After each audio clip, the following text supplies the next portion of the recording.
The fluorescent lights in the downtown Chicago law office hummed with that persistent buzz that made everything feel temporary. Michael Brennan sat in a leather chair that probably cost more than his monthly rent, watching his wife of 18 years sign away their marriage with the same mechanical precision she used to balance their checkbook. Former wife, he corrected himself. Jennifer's pen scratched across the divorce papers with a sound that seemed unnaturally loud in the quiet room. 45 years old, and this was what he had to show for it. A failed startup, $127,000 in debt, and a strange 17-year-old son who barely answered his calls. And now this, the end of everything he thought he'd built. Jennifer slid the papers across the mahogany table toward him. Her hands were steady. His weren't. "You should sign," she said quietly. Her voice carried no anger anymore, just a kind of exhausted resignation that hurt worse than any accusation. "We both know this is over, Mike." He picked up the pen. It felt heavier than it should. 18 years compressed into a signature, into the simple act of writing his name on a dotted line. Michael James Brennan. The letters looked strange to him, like they belonged to someone else entirely. Through the floor-to-ceiling windows behind Jennifer's head, Lake Michigan stretched gray and endless under an October sky. Somewhere out there, people were living normal lives, going to jobs they still had, coming home to families that still wanted them, being men who hadn't failed at everything they touched. Mike signed. The lawyer, a man in his 60s with kind eyes that had probably witnessed 1,000 marital deaths, gathered the papers with practiced efficiency. He said something about processing times and final decrees, but Mike wasn't listening. He was watching Jennifer stand up, smooth her skirt, pick up her purse. 18 years, and this was how it ended. A Tuesday afternoon in October. No dramatic confrontation, no last-minute reprieve. Just paperwork and fluorescent lights and the sound of heels clicking on marble as she walked away. She paused at the door, looked back at him with something that might have been pity or might have been relief. "Danny needs you to figure yourself out," she said. "I hope you do, Mike. I really do." Then she was gone, and Mike was alone with the lawyer and the hum of the lights and the weight of his own failure pressing down on his chest like a physical thing. He took the elevator down 23 floors to the parking garage. His Honda Civic looked small and shabby between the BMWs and Teslas.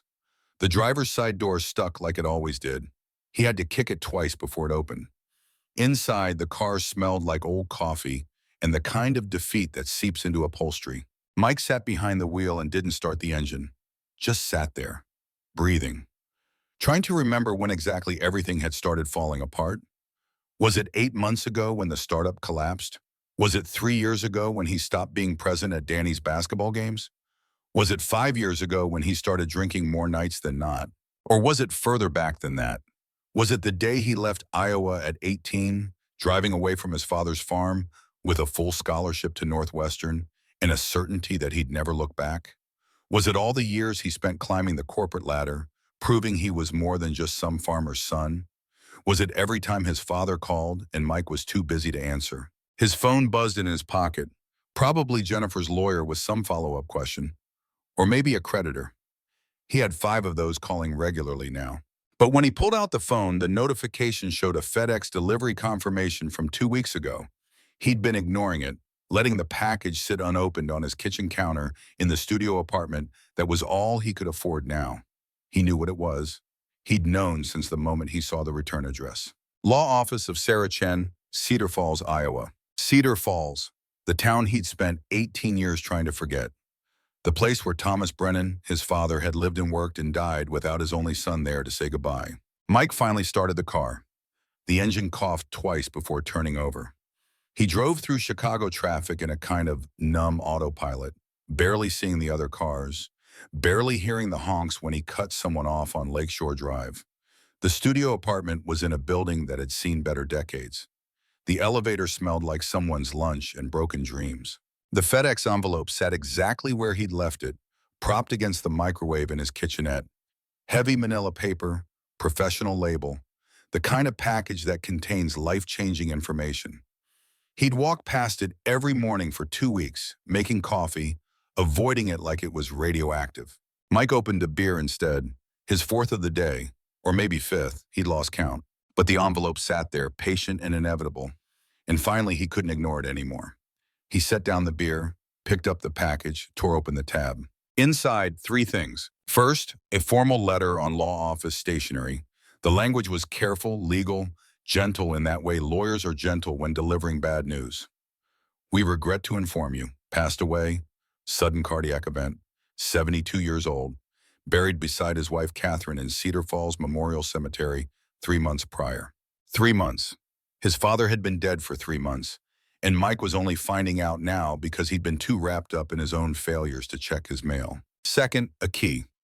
Old brass worn smooth from decades of use, attached to a leather tag that had been handled so many times the edges were soft as cloth. Someone had stamped words into the leather in neat capital letters. Farmall 1948. Mike knew that tractor. He'd learned to drive on it when he was 12 years old, his father's hands over his on the wheel, guiding him down rows of corn that stretched to the horizon. The memory came sharp and unexpected, like broken glass in his chest. Third, a note. Not typed, not printed, handwritten on plain white paper in the blocky, careful script his father had always used. Thomas Brennan had been a man who wrote the way he farmed, with deliberate precision, every letter exactly the same size. Mike, the note read, if you're reading this, I'm gone. I left you something, but you'll have to come home to find it. The tractor knows where to look, Dad. That was it. No apology for dying without warning, no guilt trip about Mike's 12-year absence, no emotional manipulation. Just a simple statement of fact and a final instruction, written in the same tone his father had used to tell him to finish his chores or fix the fence line. Mike read the note 3 times, turned it over looking for more. There wasn't any more. He sat down on his second-hand couch that sagged in the middle, still holding the note, the key heavy in his other hand. The tractor knows where to look. What the hell did that mean? His father had been dead for 3 months. Mike had missed the funeral, had missed the chance to see anything, to fix anything, to explain why he'd stayed away so long. And now all he had was a cryptic note about a tractor and a key that probably didn't unlock anything important anyway. He picked up his phone, pulled up his contacts. Danny's name sat there near the top. Danny Brennan, his son, 17 years old now, living with Jennifer in their old house in Evanston, the house Mike couldn't afford to keep. The last time they'd spoken was 6 weeks ago. Mike had called drunk on a Tuesday night, rambling about how he was going to fix everything, how he just needed a little more time. Danny had listened in silence for maybe 2 minutes before saying he had homework and hanging up. Mike's thumb hovered over the call button. But what would he say? Hey son, Grandpa's dead, want to take a road trip to Iowa? Come watch your old man fail at one more thing? He set down the phone. Instead, he opened his laptop, searched for Cedar Falls, Iowa. The town looked exactly like he remembered in the Google images. Main Street with its brick buildings and American flags, the high school with its Viking mascot, the grain elevators rising against big sky country like steel cathedrals. Population 8,300, median age 42, average income $38,000. The kind of place where people knew their neighbors and went to Friday night football games and built lives that looked small from the outside, but somehow held together better than anything Mike had managed to construct in the big city. He found the law office website, Sarah Chen, attorney at law, estate planning, real estate, family law. There was a photo, a woman about his age, Asian American with dark hair pulled back and eyes that looked kind even in a professional headshot. Sarah Chen, the name tickled something in his memory. He pulled out his old high school yearbook, the one thing from Iowa he'd kept when he left, flipped through pages of faces he'd forgotten. And there she was, Sarah Chen, junior year, debate team, honor society, the quiet girl who sat behind him in AP English and once lent him her notes when he was out sick for a week. She'd stayed, built a life in Cedar Falls while Mike had run as far and fast as he could. He looked around his studio apartment, 400 square feet of temporary existence, a futon that doubled as a couch, a kitchenette with 2 plates and 1 frying pan, walls so thin he could hear his neighbor's television through the drywall. This was what he had to show for all his running, all his ambition, all his certainty that he was too smart, too talented, too destined for bigger things to waste his life on a farm. The beer had gone warm in his hand. He poured it down the sink, watched it swirl away. Outside the narrow window, Chicago glittered with a million lights. Somewhere in that sprawl, Jennifer was probably making dinner in the kitchen they used to share. Danny was probably doing homework at the table where they used to eat as a family. Life was moving forward without Mike Brennan, and nobody seemed to notice or care that he was missing. He picked up his phone again. This time he didn't call Danny. He called the number on the law office website. It rang 4 times before someone answered. A woman's voice, professional but warm. Chen Law Office, this is Sarah. He almost hung up, almost chickened out like he'd chickened out of everything else. But something in her voice, some quality of patience made him speak. This is Michael Brennan, he said. I got your letter about my father. A pause, then her voice changed, became softer. Mike? Mike Brennan? From high school? Yeah, he cleared his throat. I just saw the news. I'm sorry I didn't get back sooner. I'm so sorry about Tom, she said, and he could hear that she meant it. He was a good man. The funeral was beautiful. Half the town came. Half the town. While his only son had been getting drunk in Chicago, dodging creditors and destroying his marriage. I need to come down there, Mike said, to deal with whatever needs dealing with. The estate, I guess. Sarah was quiet for a moment. When she spoke, her voice was careful. Mike, there's more to it than just standard estate stuff. Your father left specific instructions. You'll need to come to the office. There are things he wanted you to have, but I can't discuss it over the phone. What kind of things? I really can't say. Attorney-client privilege extends past death in this case. But Mike, you should come soon. There's a timeline involved. A timeline for what? For understanding what your father wanted you to know. He wanted to ask more questions, but something in Sarah's tone told him she wasn't going to answer them. He looked at the key in his hand, at the note with its cryptic instruction. Okay, he said. I'll drive down tomorrow. Tomorrow? Sarah sounded surprised. That's 5 hours. I don't have anything keeping me here. It was the truest thing he'd said in months. They arranged a time. 2 o'clock Wednesday afternoon. Sarah gave him the office address on Main Street, right above the hardware store, same building that had been there since Mike was a kid. Before hanging up, she said something that made him pause. Mike, I'm glad you're coming. Tom talked about you all the time. He was proud of you. The words hit harder than they should have. Proud of what? Of the engineer who lost his job?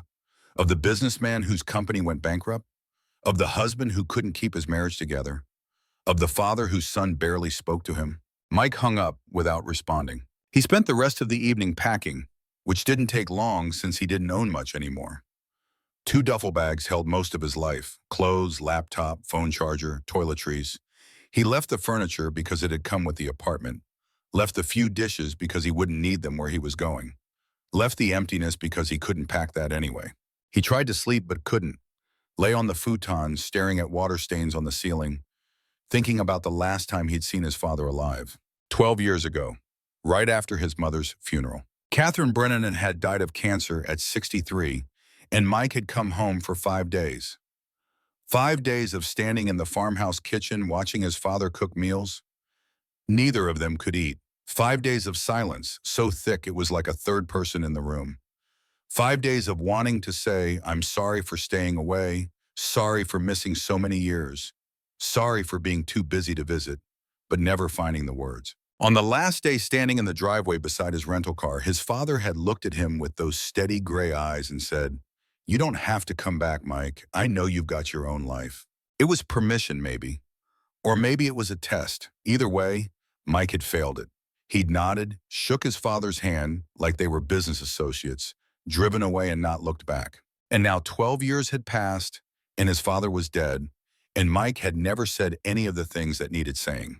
He got up before dawn, before the city was fully awake, loaded his duffel bags into the Civic, checked the oil because the car burned through it faster than it should. The gas station attendant looked at him with the particular indifference of someone who's seen too many people running from something at 5 in the morning. Mike drove west on I-90 as the sun came up over Lake Michigan behind him, painting the sky in shades of orange and pink that he barely noticed. The city gave way to suburbs. The suburbs gave way to farmland, and the farmland just kept going. Endless, flat, punctuated by grain silos and farmhouses and the occasional town that time seemed to have forgotten. He stopped once for gas and coffee at a truck stop somewhere past the Quad Cities. The coffee was terrible, but he drank it anyway, standing in the parking lot watching semis rumble past. A farmer in overalls and a John Deere cap nodded at him, and Mike nodded back, and neither of them spoke because there was nothing to say to strangers at truck stops in the middle of nowhere. Back on the road, the landscape grew familiar in a way that made his chest tight. He knew these fields, had worked them as a teenager, walking beans in the summer heat, detasseling corn, learning the particular exhaustion that came from labor under a Midwest sun. He'd hated it then, hated the mud and the sweat and the sheer endless sameness of it. Now, driving through it, he felt something else, something he didn't have a name for.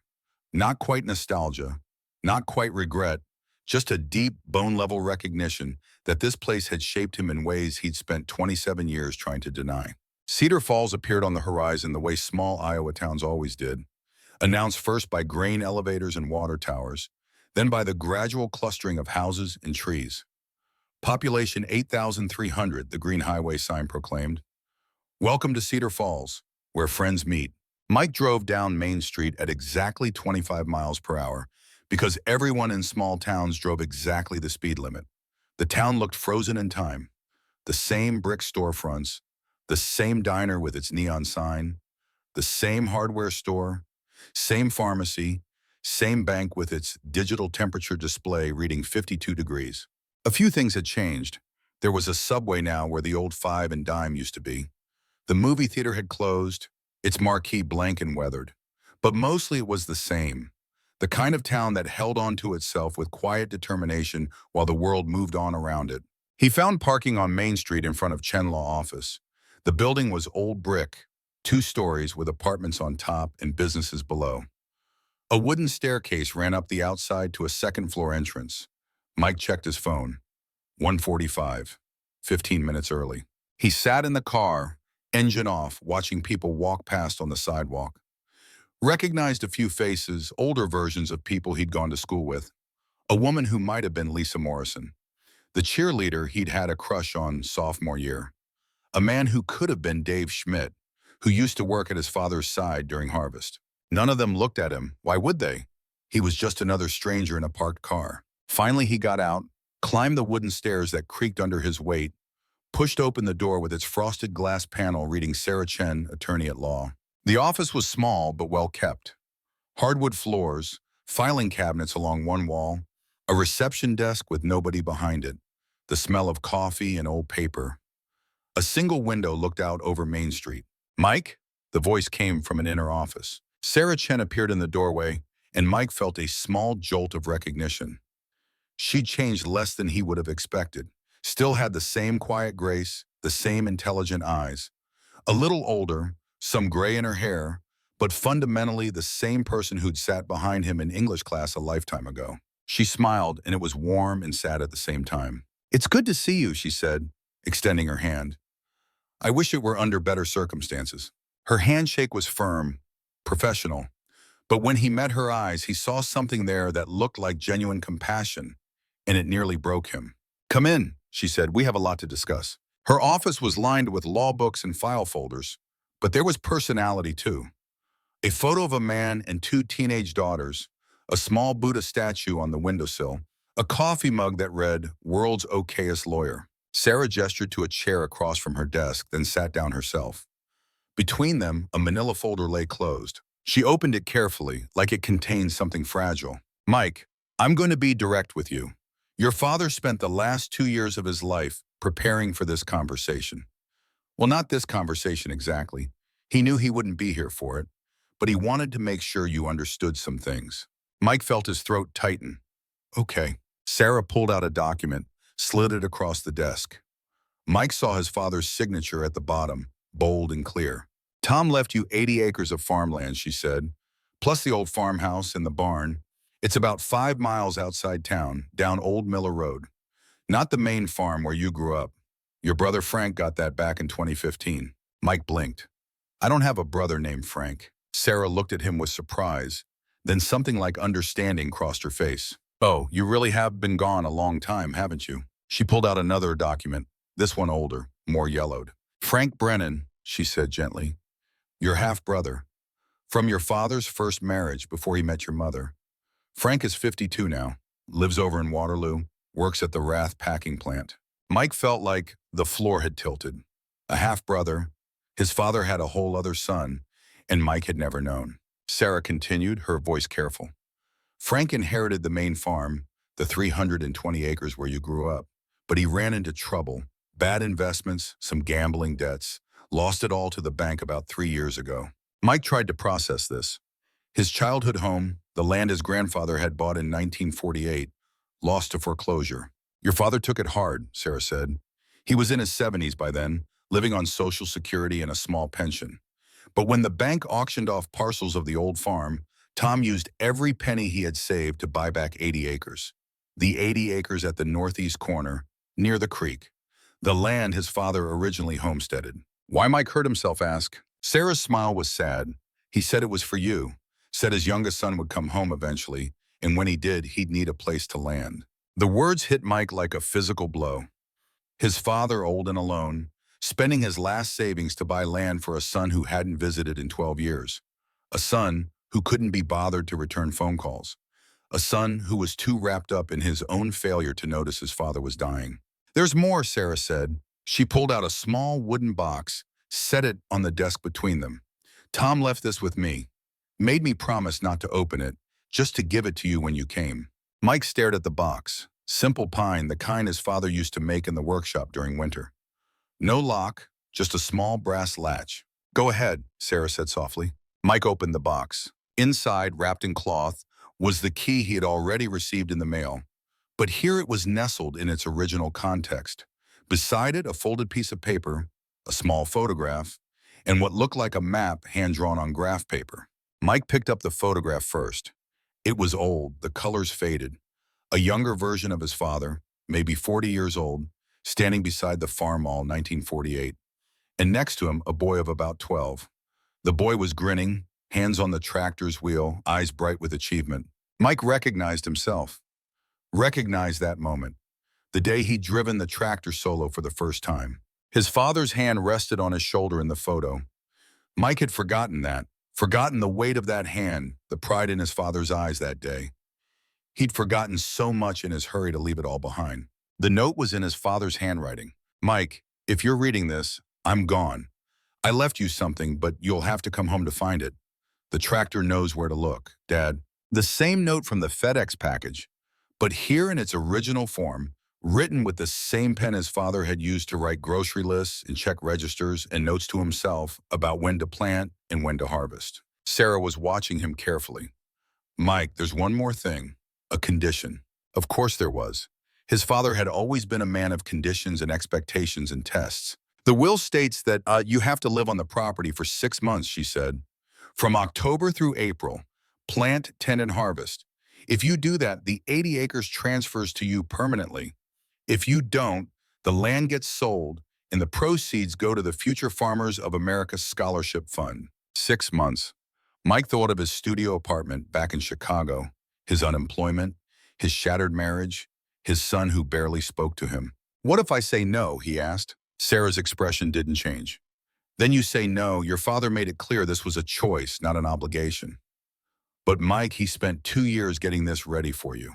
Whatever's out there on that land, whatever he wanted you to find, he believed it was important. Mike looked at the photograph again, at the boy he used to be, happy and whole, standing next to a father who seemed like a giant then. When had that changed? When had his father shrunk from hero to just a man? When had Mike started seeing the farm as a prison instead of a home? Can I see it, he asked, the property? Sarah stood. I'll drive you out there. It's better if I show you. They took Sarah's car, a sensible Honda sedan that smelled like coffee and vanilla air freshener. She drove with the easy confidence of someone who knew these roads by heart. So you stayed, Mike said as they left town behind. Sarah glanced at him. I did. Married my high school sweetheart, had 2 daughters, set up my practice. It's a good life. Past tense on the marriage? Her hands tightened slightly on the wheel.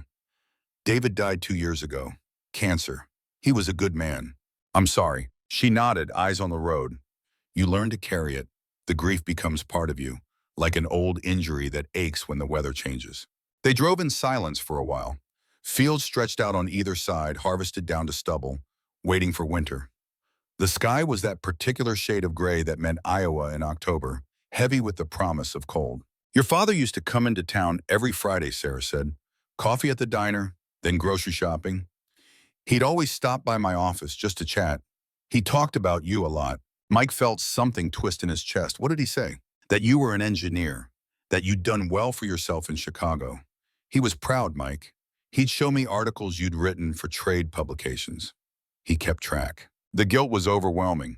All those years, Mike had assumed his father didn't care, assumed the old man was content to let his wayward son drift away. But he'd been following Mike's career, collecting evidence of his success like other fathers collected baseball cards. Did he know, Mike asked, about the bankruptcy, the divorce? Sarah was quiet for a moment. I don't think so. Your father wasn't much for the internet. He got most of his news from the newspaper and from talking to people. So he died thinking I was successful. Sarah glanced at him and her look was kind. Mike, I don't think success was what mattered to him. I think he just wanted to know you were okay. The words sat heavy between them. Sarah turned onto a gravel road marked by a weathered mailbox. Old Miller Road. The car bumped over ruts and potholes, corn stubble pressing close on either side. After about 2 miles, she slowed, then stopped. There, she said, pointing. Mike looked. The land wasn't much to see. 80 acres of harvested field, the ground dark and rich where it had been plowed under. A line of trees marked a creek along the eastern boundary, and there, set back from the road on a small rise, stood a farmhouse. White clapboard, 2 stories, with a sagging front porch and shutters that hung crooked. The roof needed work. The paint was peeling, but it stood solid the way old farmhouses did, built by men who knew how to make things last. Beside it, a red barn, smaller than the one Mike remembered from his childhood, but sturdy. The big sliding door was closed. And parked under a lean-to-shelter next to the barn, covered with a tarp, sat what could only be the tractor. Sarah drove up the long driveway, gravel crunching under the tires. She parked near the house, killed the engine. The key works on the front door, she said. And the barn. Your father left the utilities on, paid up for 6 months. There's propane for heat, well water. It's all functional, just needs some care. Mike got out of the car slowly. The wind hit him immediately, cold and sharp, carrying the smell of turned earth and coming winter. This was the smell of his childhood.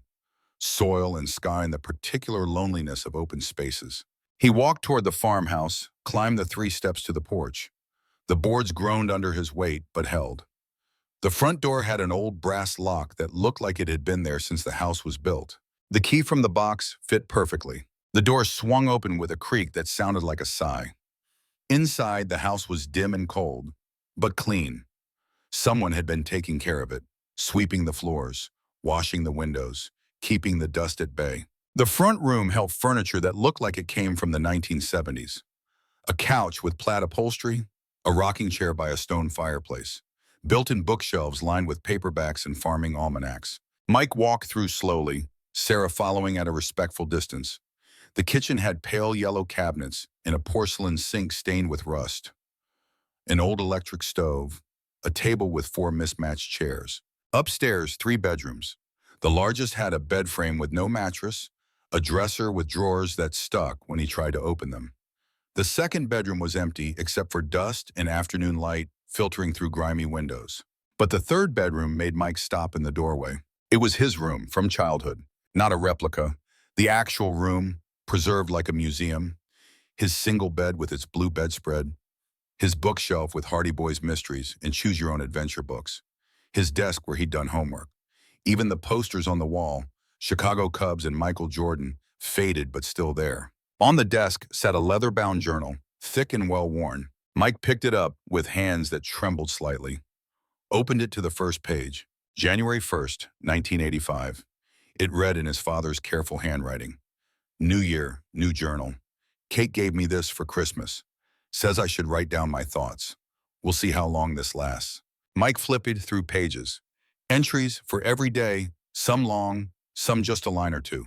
40 years of his father's life, recorded in neat rows of ink. He found the entry for the day he'd learned to drive the tractor. June 12th, 1992. Mike drove the farm all today. Solo. He's a natural, smart kid. Too smart for this farm, probably. I can already see it in him, the way he looks toward the horizon like there's something bigger out there waiting. He'll leave one day and do something important with his life. I'm proud of him for that. But God, I'm going to miss him when he goes. Mike had to close the journal, had to set it down and walk to the window and breathe deep because the words were too much. His father had known, had understood even back then that Mike would leave, and he'd been proud of it, proud and heartbroken at the same time. Sarah appeared in his doorway. "You okay?" Mike nodded, not trusting his voice.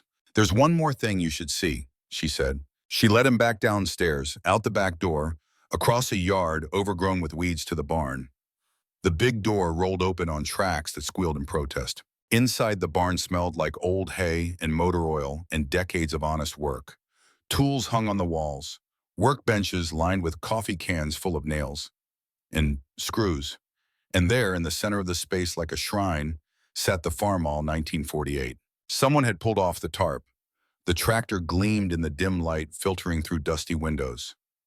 Red paint restored to showroom perfection, chrome polished until it shone, tires new and black and properly inflated. Mike walked around it slowly, running his hand along the fender.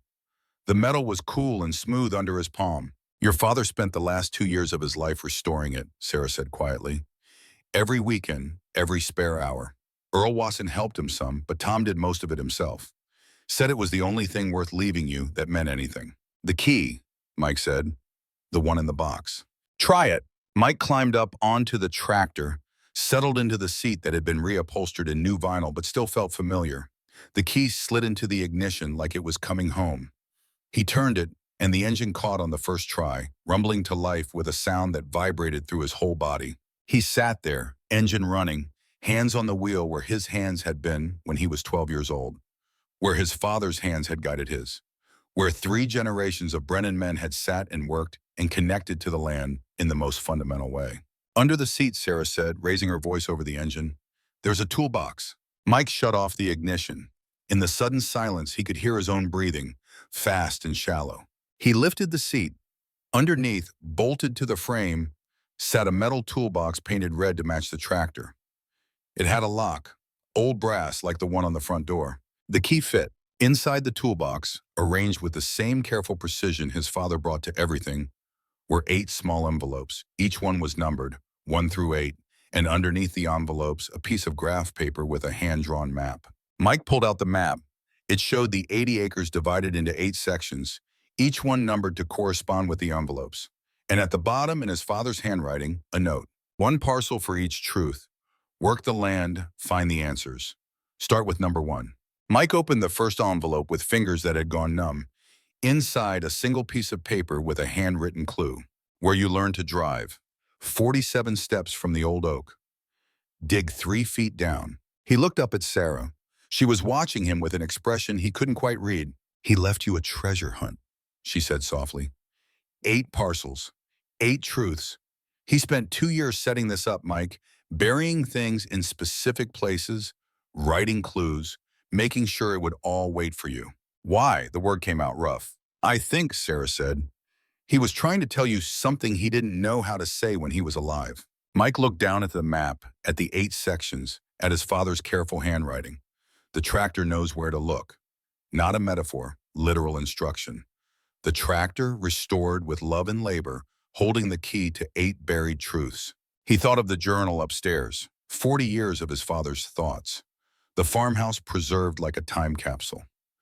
This land, bought with the last of an old man's savings just to give his son a place to land. 6 months, he said. "I have to stay 6 months. To inherit, yes, but Mike, I don't think the land is what he was leaving you.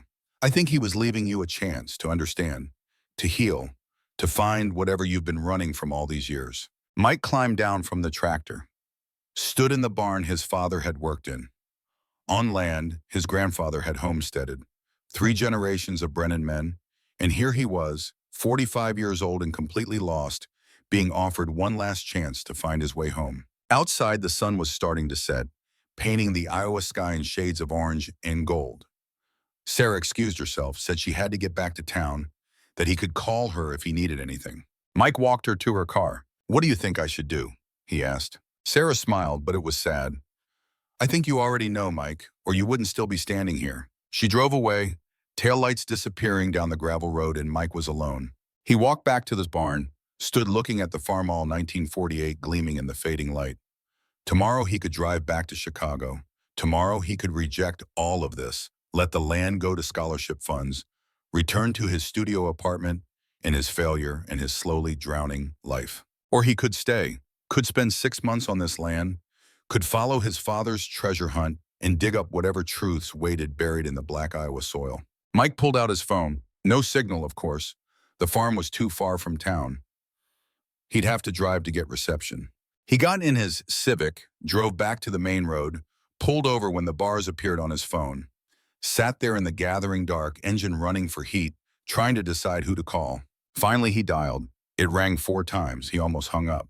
Then a teenage voice, wary and distant. "Dad? Hey, Danny," Mike said, and his voice cracked despite himself. "Hey, buddy, I'm in Iowa, at Grandpa's farm. There's something I need to tell you about him, about this place. And I was thinking maybe during Christmas break, you could come visit. If you want, I'd really like that." Silence on the other end.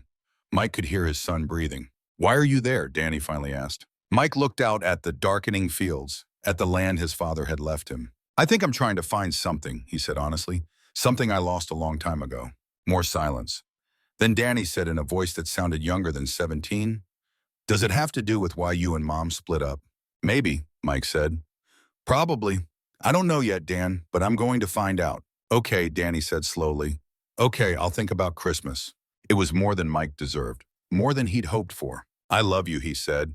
There was a long pause, then quietly, "Yeah, I know." The line went dead. Mike sat in his car on the side of a dark Iowa road and cried for the first time in years. Cried for his father who died alone. Cried for his marriage that died slowly. Cried for his son who he'd failed. Cried for himself, 45 years old and broken and scared. And when he was done crying, he drove back to the farmhouse, parked in the driveway, walked inside with his 2 duffel bags. The house was cold. He'd have to figure out the propane heater, would have to find blankets, would have to make this place livable. But for tonight, he just climbed the stairs to his old bedroom, laid down on the blue bedspread, and stared at the ceiling until sleep came. His last thought before darkness was of tomorrow, of 47 steps from an old oak tree, of digging 3 feet down into Iowa soil to find the first truth his father had left him. The treasure hunt had begun. The decision came to Mike at 3 in the morning, the way all real decisions do. He lay in the narrow bed of his childhood room, staring at the water stains on the ceiling that looked like continents he would never visit. The farmhouse creaked around him, settling into the cold October night, speaking a language he had forgotten but somehow still understood. His phone sat on the nightstand, dark and silent. Jennifer's last text glowed in his memory. "Take the time you need. Danny will understand eventually." But would he? Mike had spent 17 years proving to his son that work mattered more than presence, that success meant office towers and stock options, not soil under your fingernails. Now here he was, unemployed and divorced, holding a key to a tractor in a town that time forgot. The manila envelope from Sarah Chen lay open on the dresser. 6 months. Plant, tend, harvest. The words felt like a prison sentence and a lifeline all at once. Mike rolled onto his side and looked at the window. Outside, beyond the glass, streaked with years of rain, the 80 acres waited in darkness. Somewhere out there, his father had buried truth in 8 parcels of earth, pieces of a map to somewhere Mike didn't know he needed to go. He thought about the journal entry he had read before bed. Tom's handwriting, shaky but determined. October 15th, just 10 days before the old man died. The words played on repeat in Mike's mind. A man's worth isn't in his job title or bank account. It's in what he builds with his own hands and leaves behind. Mike sat up. The floor was cold against his bare feet. He walked to the window and pressed his palm against the glass. Frost had begun to form at the edges, delicate fractals spreading like roots. In the distance, he could see the dark shape of the barn, and inside it, the Farmall 1948 waiting like a patient animal. He made coffee as the sun rose, bitter and black, in his father's old percolator. The kitchen hadn't changed since 1987. Same yellow cabinets, same cracked linoleum, same table where he had eaten breakfast before school for 12 years. He sat in what had been his chair and opened the first envelope. "Where you learn to drive. 47 steps from the old oak, dig 3 feet down." The handwriting was his father's, but softer than Mike remembered, as if Tom had written it knowing these would be among his last words to his son, and he wanted them to be gentle. Mike dressed in layers. The morning was sharp, the kind of cold that finds its way through denim and flannel to settle in your bones. He found a shovel in the barn, its wooden handle worn smooth by decades of his father's grip. The weight of it felt right in his hands, familiar in a way that surprised him. Muscle memory from a childhood he thought he had left behind. The old oak stood at the eastern edge of the property, massive and ancient, its branches bare against the pale sky. Mike remembered sitting in those branches as a boy, remembered his father calling up to him to come down before he fell and broke his fool neck. He remembered the day Tom had brought the farm all around and said, "Climb on up here, son, and let me show you something." Mike had been 12, small for his age, nervous about everything. The tractor had seemed enormous, a red metal beast that rumbled and smoked and could crush him without trying. But Tom had been patient. "Put your foot here, hand on the wheel, feel how she wants to move. That's it, you're doing fine." 47 steps from the oak. Mike counted them out, his boots crunching through frost-stiff grass. He marked the spot with the shovel and began to dig. The earth was hard. October in Iowa meant the ground was thinking about freezing, getting ready for winter's long sleep. Mike's shoulders burned after the first foot. His hands, soft from years of keyboard work, began to blister inside his gloves. He kept digging. Sweat ran down his back despite the cold. His breath came in clouds. At 3 feet, the shovel hit something solid. Mike dropped to his knees and brushed away dirt with his hands. A metal box, maybe a foot square, sealed with wax around the edges. His heart hammered as he lifted it out. For a moment, he just held it. This thing his father had buried. This message from the dead. The box opened with a creak of hinges. Inside, wrapped in oilcloth, was a photograph. Mike lifted it carefully, aware that he was holding something precious, something that mattered. The photo showed a boy on a tractor. The boy was 12, gap-toothed and grinning, one hand on the wheel like he owned the world. Beside the tractor stood a man in his 40s, lean and weathered, and on his face was something Mike had almost forgotten. His father was smiling, not the tight-lipped grimace Tom usually wore, but a real smile, eyes crinkled, the kind of expression that said, "This moment right here is exactly where I want to be." Mike stared at that smile. He tried to remember the last time he had seen his father look that happy, tried and failed. Beneath the photo was a cassette tape, the plastic yellowed with age. Mike turned it over in his hands. The label read, "Mike, age 12, first solo drive." His father's handwriting, careful and neat. The third item was a folded piece of paper, a photocopy of a page from Tom's journal. Mike unfolded it slowly. The entry was dated June 7th, 1992. "Took Mike out on the farm all today. He was scared at first, kept asking if he was doing it right. I told him there's no wrong way to drive a tractor on your own land. Just feel it. Listen to the engine, let the machine teach you." He got it after a while, drove 3 rows up and back, straight as an arrow. When he climbed down, he was shaking with excitement. "Dad, I did it," he said. "Did you see? Are you proud of me?" I told him he did good, but I should have said more. Should have told him I was proud. That watching him up there on that tractor made me think about the future, about him taking over this place someday, about legacy and continuation and all the things that matter when you're getting older.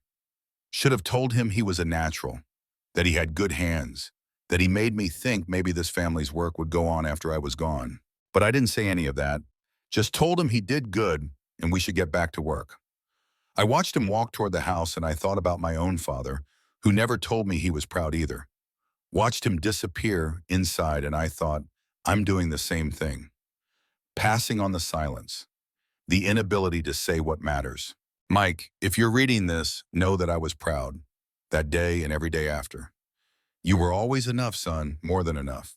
I just didn't know how to tell you. Mike read the entry 3 times. His vision blurred on the 3rd reading. He sat back in the dirt, the journal page in his hands, and let 33 years of misunderstanding rearrange themselves in his mind. All this time he had thought his father disapproved, thought Tom saw him as a disappointment. A son who abandoned the farm for college and career and a life that didn't involve dirt under his fingernails. But Tom had been proud, had written it down in private, this man who couldn't say the words out loud, but needed to record them somewhere, needed to make them real, even if only on paper. The cassette tape. Mike needed to hear it. He walked back to the farmhouse with the box under his arm, moving quickly now, almost running. In the kitchen, he found what he was looking for. Tom's old boombox, probably 20 years old, covered in dust on top of the refrigerator. Mike plugged it in. The power light flickered, then held. He slid the tape in and pressed play. Static at first, then the rumble of an engine. The farmall, unmistakable. Then a boy's voice, high and excited, barely audible over the motor. "Dad, I did it. I drove the tractor all by myself. Did you see? Are you proud of me?" A pause. Then his father's voice, younger than Mike remembered, warm in a way that made Mike's chest ache. "I'm proud of you, son. You're going to do great things." The tape continued for another minute. The sound of the tractor, of 12-year-old Mike laughing, of Tom saying, "All right now, let's bring her around for another pass. Show me what you learn." And Mike saying, "Okay, Dad, watch this." The recording ended. The tape clicked off. Mike stood in the kitchen of his childhood home and cried for the first time since his mother's funeral. He cried for the father who loved him but couldn't say it, for the years lost to silence and assumption, for the boy on that tractor who spent the next 30 years trying to earn a pride he already had. When the tears stopped, Mike washed his face in the kitchen sink. The water was cold. It steadied him. He looked at his reflection in the window above the sink, saw a 45-year-old man with red eyes and 2 days of stubble, a man who had just learned something essential about his past and therefore about his future. He called Danny. The phone rang 4 times before his son answered. "Yeah," just the one word. Flat, neutral. The voice of a 17-year-old who had learned not to expect much from phone calls with his father. "Hey, buddy, it's Dad." "I know. What do you want?" Mike closed his eyes. How many times had he called Danny with some excuse? Working late, can't make the game. Business trip, miss your birthday dinner. Emergency meeting, won't be home for the weekend. How many times had he chosen work over presence, convinced himself that providing was the same as being there? "I'm in Iowa, at Grandpa's farm." "Okay, I found something today, something Grandpa left for me." Silence on the other end. Mike could hear traffic in the background. Danny was probably walking somewhere, earbuds in, half paying attention, while his father talked about things that didn't matter. "He left me a recording from when I was your age, when I was learning to drive a tractor. And Danny, he told me he was proud of me. On the tape, I mean. I never knew. All these years I thought he was disappointed in me, but he was proud. He just couldn't say it to my face." More silence. Then Danny's voice, slightly different now. The flatness gone, replaced by something careful. "Why are you telling me this?" "Because I don't want to be like him. I don't want you to be 45 years old, listening to some recording, realizing I was proud of you all along. I want to say it now. Danny, I'm proud of you. I know I haven't been there. I know I chose work over you 1,000 times. But I'm proud of the person you are despite me, not because of me." The silence stretched so long Mike thought the call had dropped. Then he heard his son breathe out, a shaky exhale that might have been the start of tears. "Are you okay, Dad?" Mike looked around the kitchen at the evidence of his father's solitary life. The single plate in the dish rack. The calendar on the wall still turned to August, the month Tom died. The silence that filled every corner of this house. "Nobody, I'm not okay. But I'm trying to be. That's why I'm here. Grandpa left me 6 months to figure some things out, to work this land and find whatever he buried for me. I think he wanted me to learn something. About him, about myself, I don't know yet. But I'm going to try." "Do you need me to come there?" The question surprised Mike. When had Danny last offered to help him? When had Mike last given his son a reason to? "Not right now. But maybe in a few weeks if you want. I'd like you to see this place. It's where I grew up. It's part of your history too." "I'll think about it." "That's fair. Danny, I know I can't fix everything with one phone call. I know I've got a lot to make up for. But I want you to know I'm trying. And I love you." Another pause, then quietly, almost too quiet to hear, Danny said, "Love you too, Dad." The call ended. Mike set the phone down and noticed his hands were shaking. One conversation didn't fix 17 years of absence. But it was a start. It was something. He spent the rest of the morning reading Tom's journal, sitting at the kitchen table with coffee running cold in his cup. The entries spanned 40 years, from 1985 when Tom's father died and left him the farm, to that final October entry, just days before Tom's heart gave out. The journals were not what Mike expected. He had imagined terse notes about weather and crop yields, the practical records of a practical man. Instead, he found a chronicle of a life lived in conversation with the land, with memory, with regret. Tom wrote about Kate constantly. What she said at breakfast, how she laughed at something on the radio, the way she looked in the garden, dirt on her knees, sun in her hair. After she died, the entries became letters to her. Today I fixed the fence by the south pasture. You always said it was too close to the road, that someone would hit it driving drunk. You were right. You were always right about things like that. Tom wrote about Mike with a mixture of pride and sorrow. Watch Mike's college graduation on video today. Frank brought it by. Mike looked good up there in his cap and gown. Smart kid. Too smart for this place. He called last month, said he got a job at some tech company in Chicago. Good salary, benefits, future. I told him congratulations. Didn't tell him I wish he was here. Didn't tell him the farm feels empty without him. Let him go. That's what you do when you love someone. Let them go and hope they come back. But Mike hadn't come back. Not for 12 years. Not until there was nothing left to come back to but dirt and memory and a tractor that held secrets. He found the entry about Frank. September 20th, 2022. The bank took the farm today, all 320 acres. Frank stood there and watched them put up the auction signs, and I've never seen a man look so broken. My oldest son, the one who stayed, the one who tried, and he lost everything. Lost it to bad loans and bad luck in a drought that wouldn't quit. I bought back 80 acres at auction with what I had left. Not much, but something. Something to leave behind. Frank doesn't know, he's too proud to accept help. But Mike doesn't know what happened here. Maybe he can start fresh. Maybe this land can give him what it couldn't give Frank. A second chance. Mike read that entry twice. He had known Frank lost the farm, but he hadn't known Tom had watched it happen. Hadn't known his father had used his last money to save a piece of it. The guilt sat heavy in Mike's stomach. While Frank was losing everything, Mike had been in Chicago, drowning in his own failures, too self-absorbed to even call home and check in. He needed air. Mike walked outside, down to the barn where the farmall waited in shadow.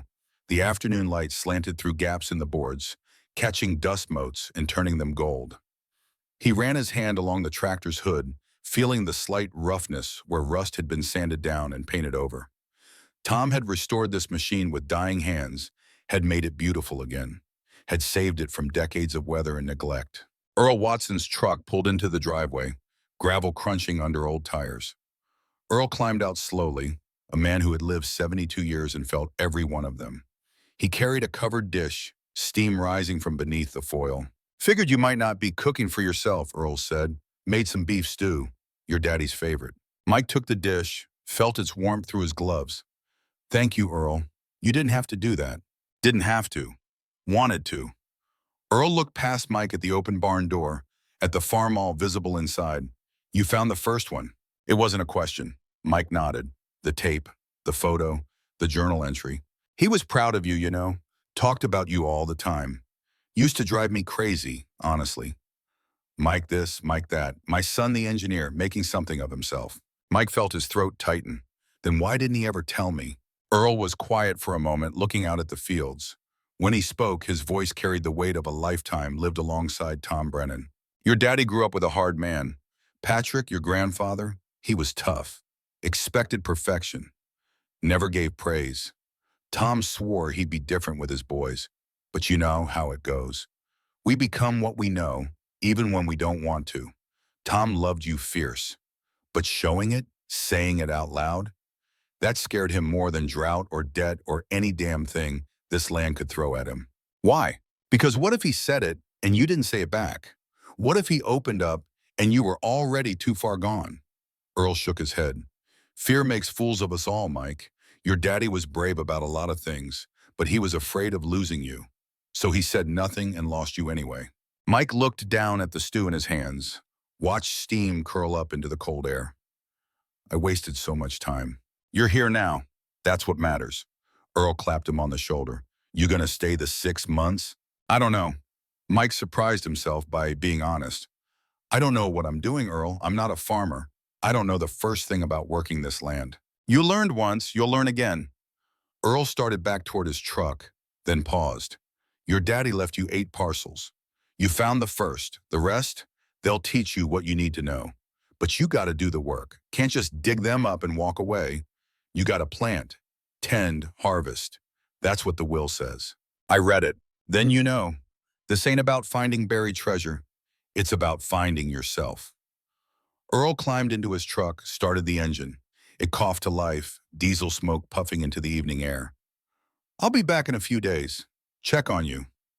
Meantime, you need anything, you call. Mike watched the truck disappear down the long driveway.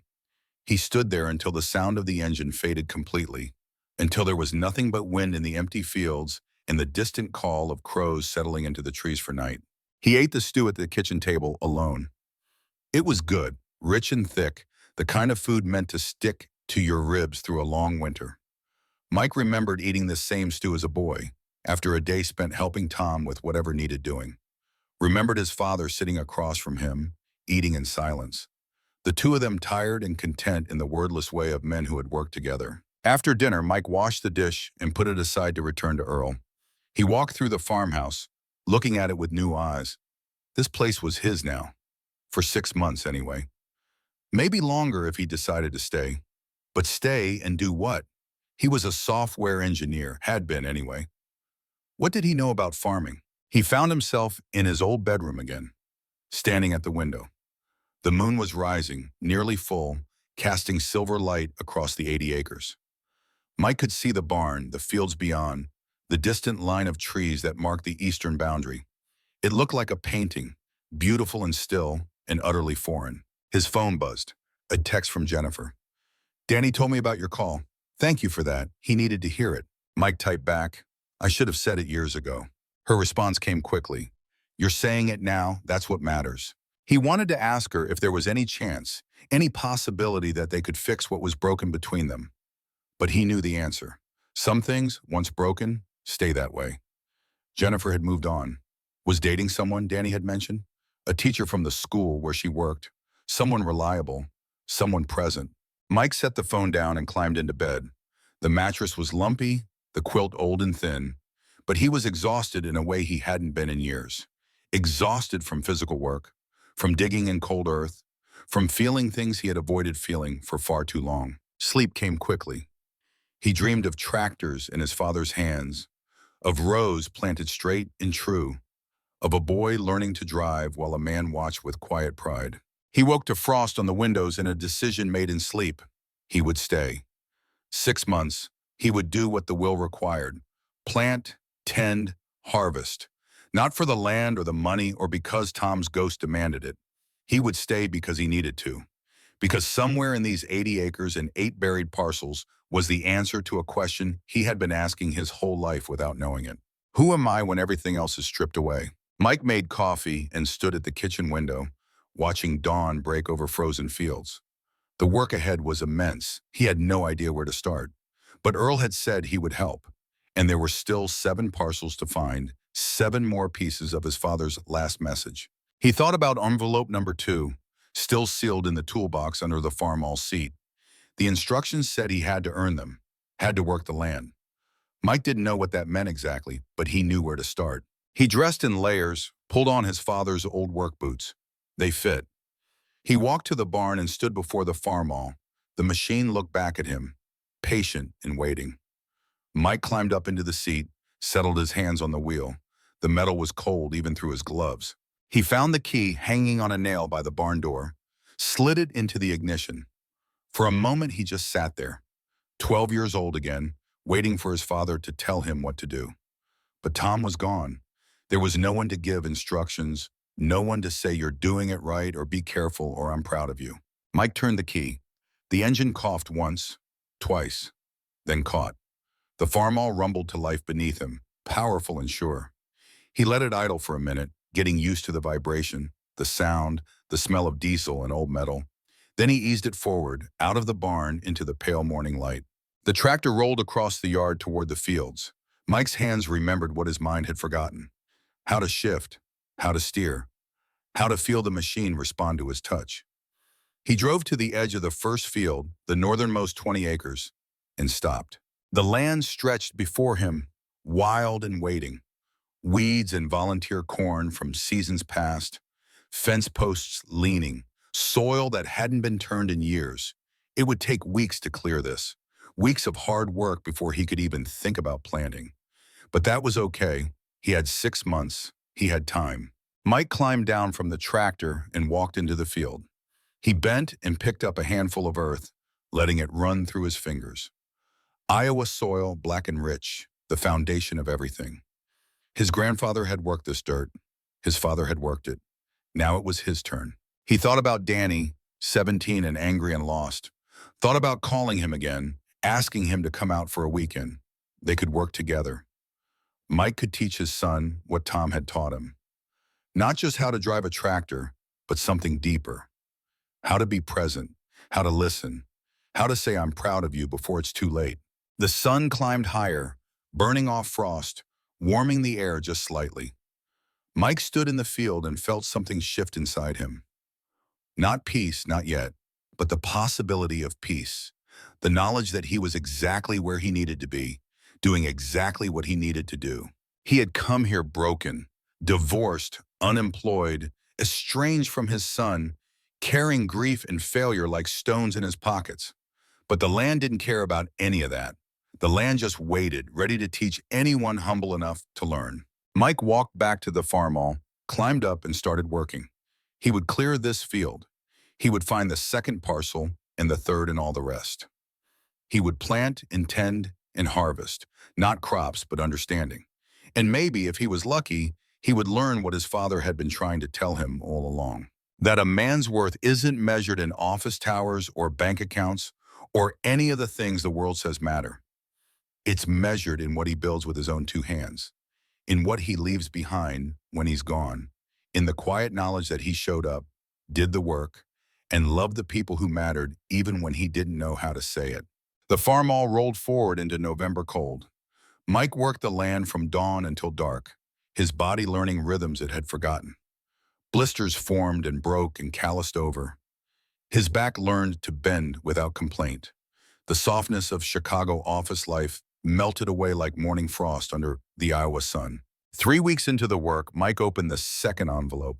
He had cleared 20 acres, repaired half the north fence, and earned it by Earl's reckoning. The instructions were simple but loaded with meaning. Where your mother planted her garden, beneath the roses she loved.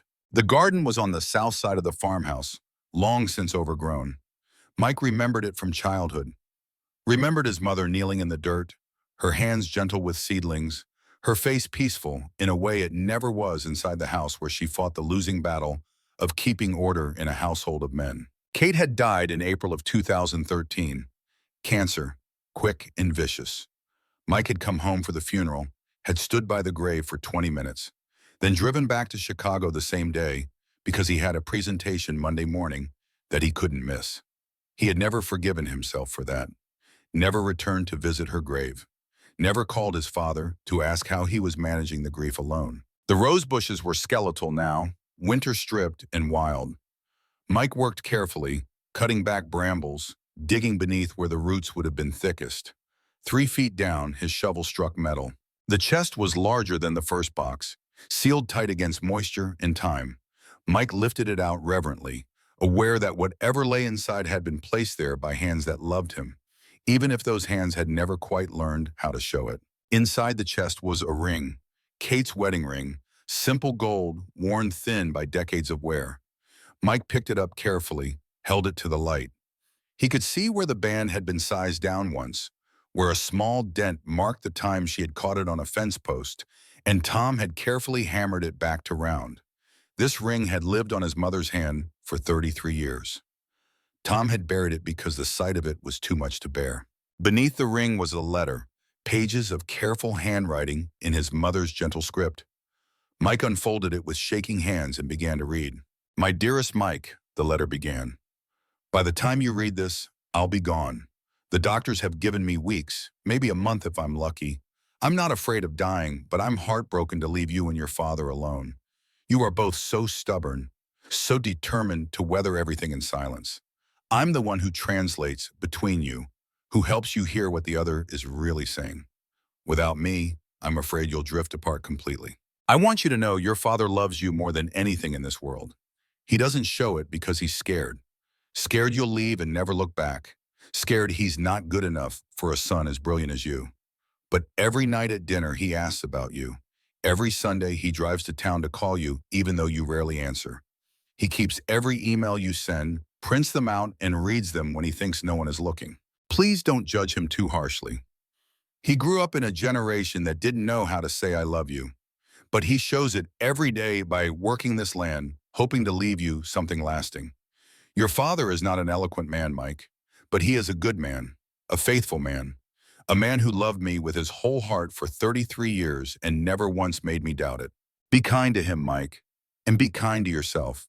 You've always been so hard on yourself, always pushing, always trying to prove something. You don't need to prove anything to us. We're already proud. We already love you exactly as you are. When I'm gone, your father will struggle. He won't know how to cook for himself, won't know how to fill the silence I leave behind. Please call him. Visit if you can. Don't let him disappear into this farm and never come out. He needs you more than he'll ever admit. I love you, my sweet boy. You made my life beautiful. Take care of your father. Take care of yourself. And remember that home is always here waiting for you to come back. Love, Mom. The letter was dated March 28th, 2013, 3 weeks before she died. Mike read it twice, then a third time, each word cutting deeper. He had not taken care of his father, had not called, had not visited, had let Tom disappear into this farm and die alone while Mike was busy with his own failing life in Chicago. She knew, Mike whispered to the empty garden. She knew what would happen, and she asked me for one thing, and I couldn't even do that.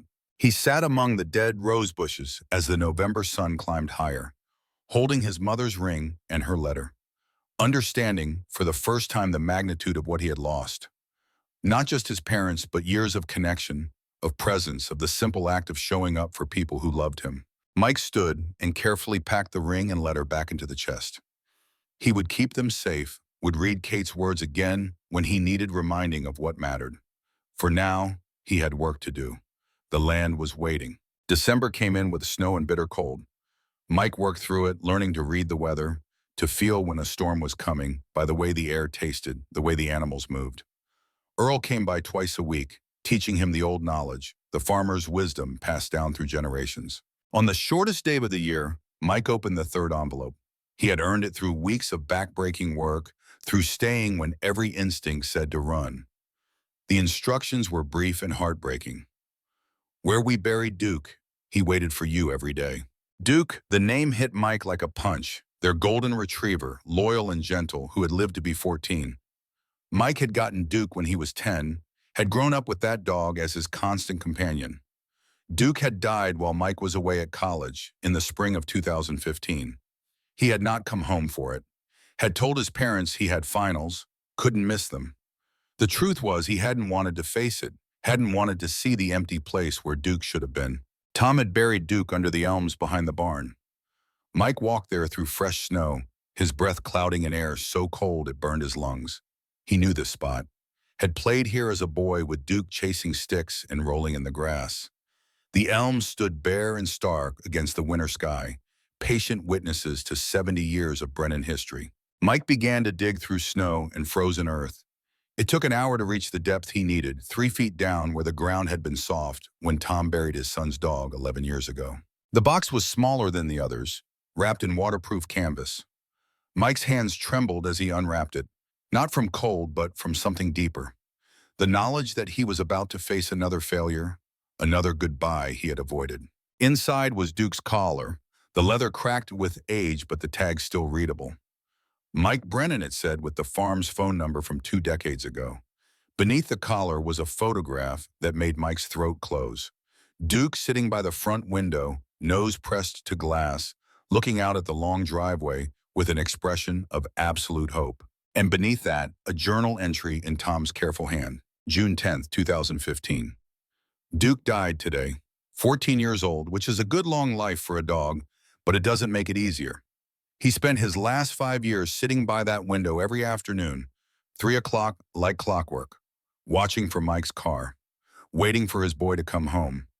Even when it became clear Mike wasn't coming back except for quick visits at Christmas, Duke never stopped hoping.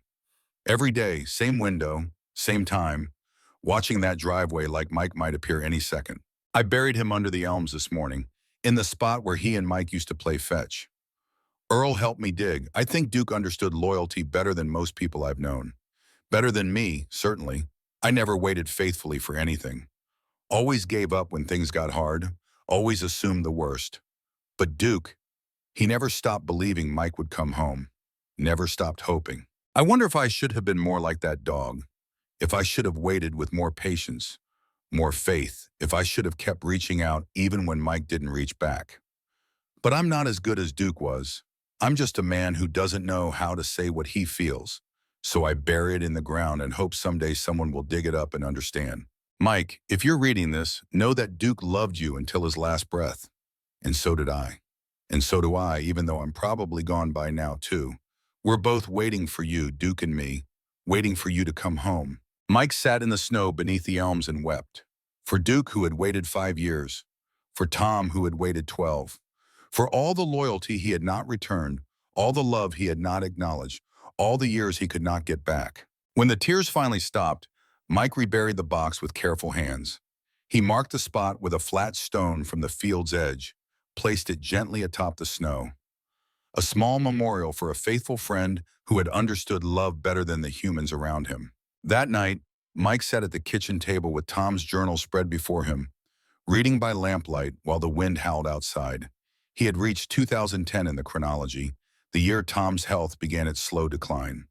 The entries grew shorter, the handwriting shakier, but the content remained focused on the same themes: the land, the weather, memories of Kate, and always thoughts about his sons.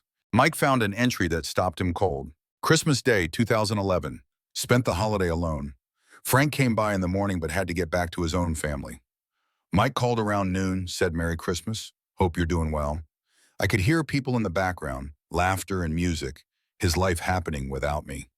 I wanted to ask him to come visit, wanted to tell him I miss him, that the house feels too empty during the holidays, that my heart is giving out and I'm scared. But I didn't say any of that, just said, I'm fine. Hope you have a good day. He said he would try to visit in the spring. I'm still waiting. Mike remembered that call, remembered making it from Jennifer's parents' house, Danny running around with his cousins, the chaos of Christmas morning. He had stepped outside to call Tom, had kept it brief because he wanted to get back to the festivities, had promised to visit in the spring and then never did, letting months turn into years, letting silence build walls that seemed too high to climb. The guilt sat in his chest like a stone. Tom had been dying, had been scared and alone, and Mike had been too wrapped up in his own life to notice. Too busy with work that didn't matter, with a marriage that was already failing, with the daily rush of getting and spending that leaves no time for what's essential. Mike closed the journal and sat in the quiet farmhouse. Outside, snow continued to fall, covering the fields in white, making everything clean and new.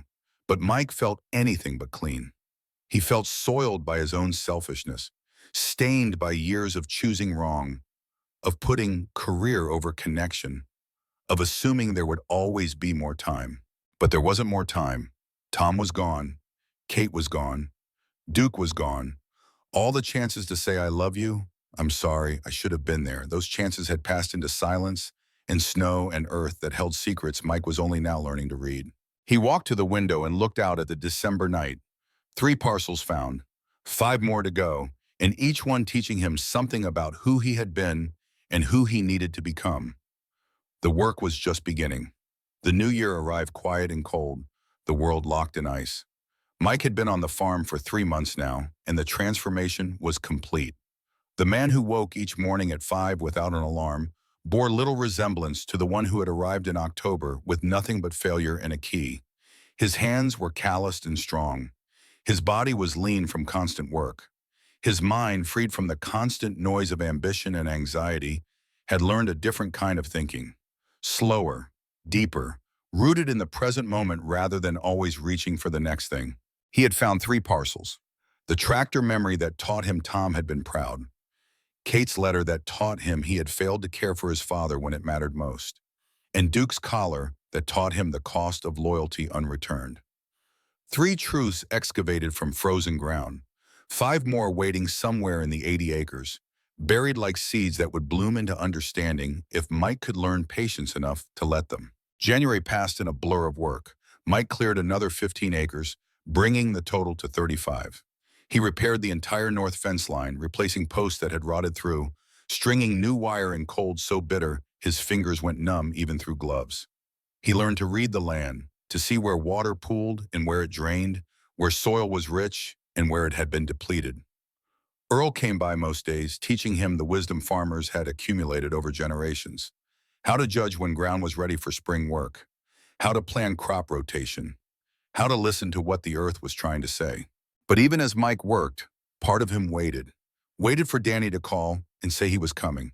Waited for some sign that the conversation they had started in November was more than just words, that something real was being built between them. The call came on the first Saturday of February. Mike was in the barn, changing oil in the farmall, when his phone buzzed. Danny's name on the screen. Mike wiped his hands on a rag and answered, "Hey, Dad, I'm coming down this weekend, if that's still okay." Mike felt something loosen in his chest. Yeah, that's more than okay. When? Leaving in an hour. Should be there by dinner. I'll make something." Mike paused, then added, "I'm glad you're coming, Danny."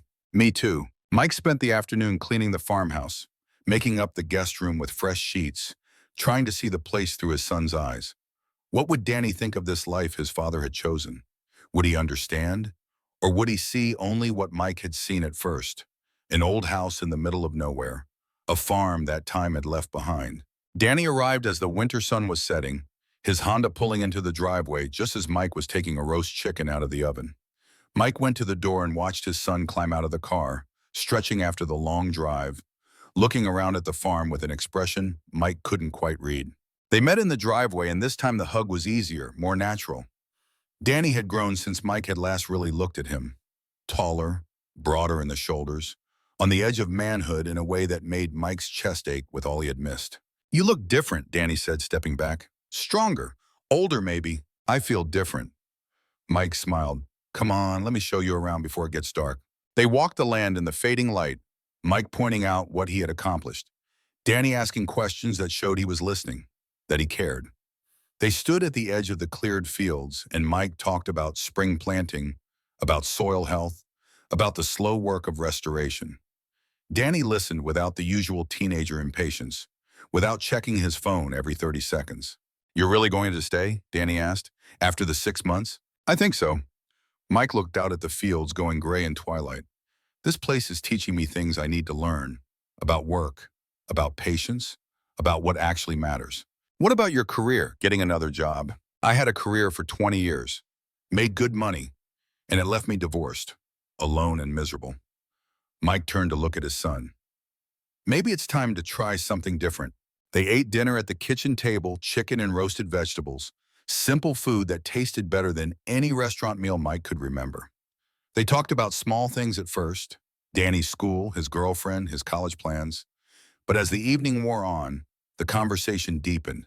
"Mom says you're doing good here," Danny said. "She says you sound happier than you've been in years.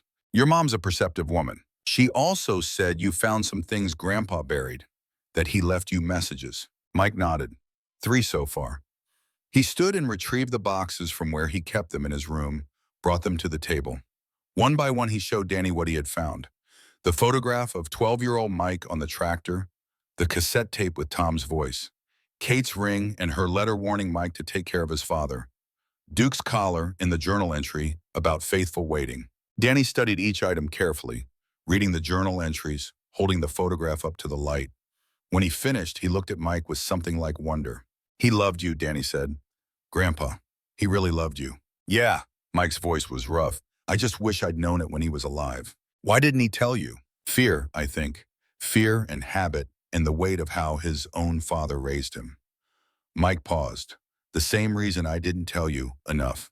We think there's time. We think we'll get around to it. And then time runs out."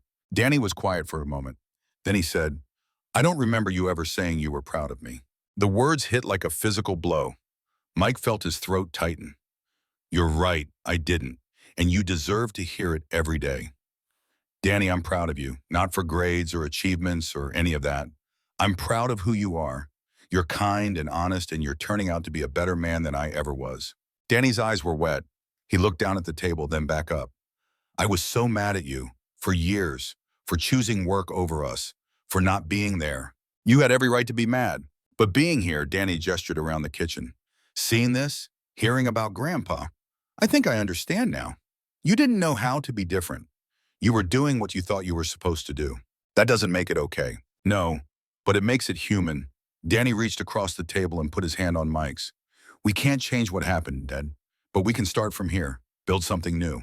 They sat like that for a long moment, father and son, bridging years of distance with silence that for once felt full instead of empty. That night, Danny slept in the room that had been Mike's as a boy. Mike lay awake in Tom's old room, listening to the house settle, thinking about second chances and whether he deserved this one.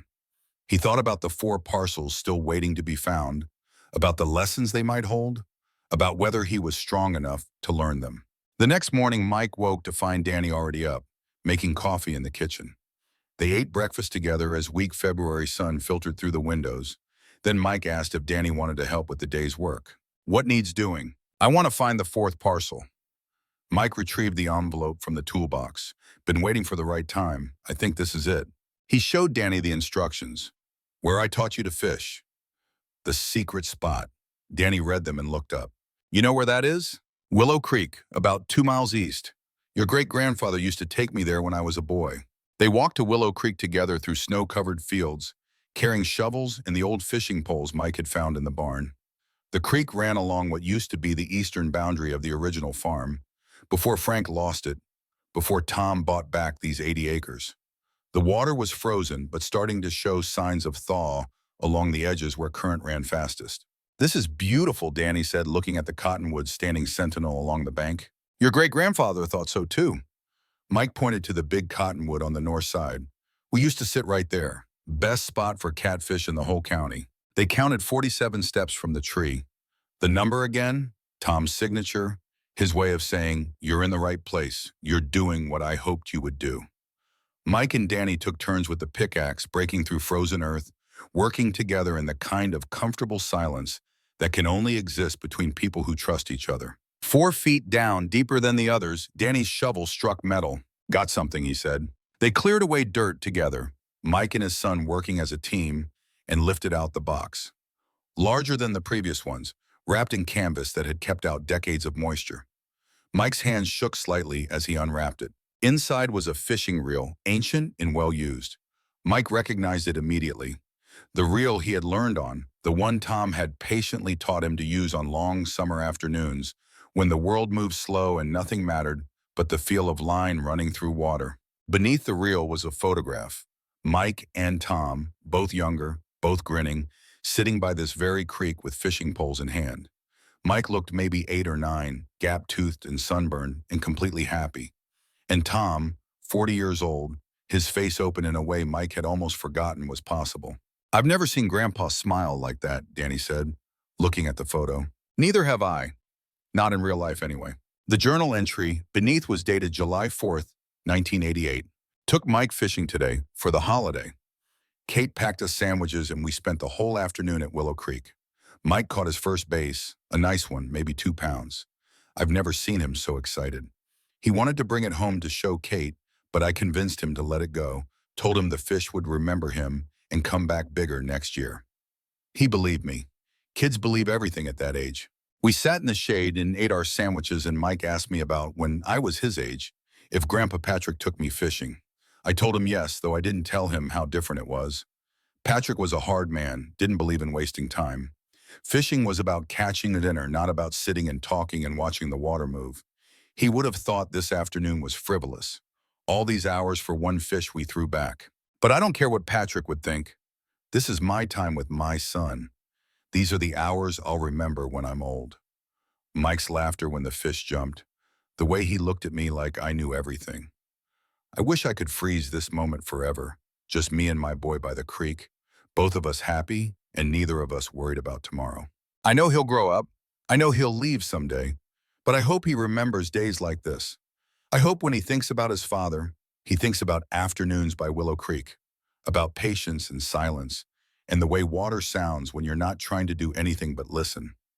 I hope he knows I loved him, even when I can't say it, especially when I can't say it. Mike read the entry aloud to Danny, his voice breaking on the last lines. When he finished, they sat together on the frozen ground looking at the photograph, at the evidence of a happiness that had existed even if Mike couldn't remember it clearly. "Did he ever take you fishing?" Danny asked. Number Mike felt the weight of that single word.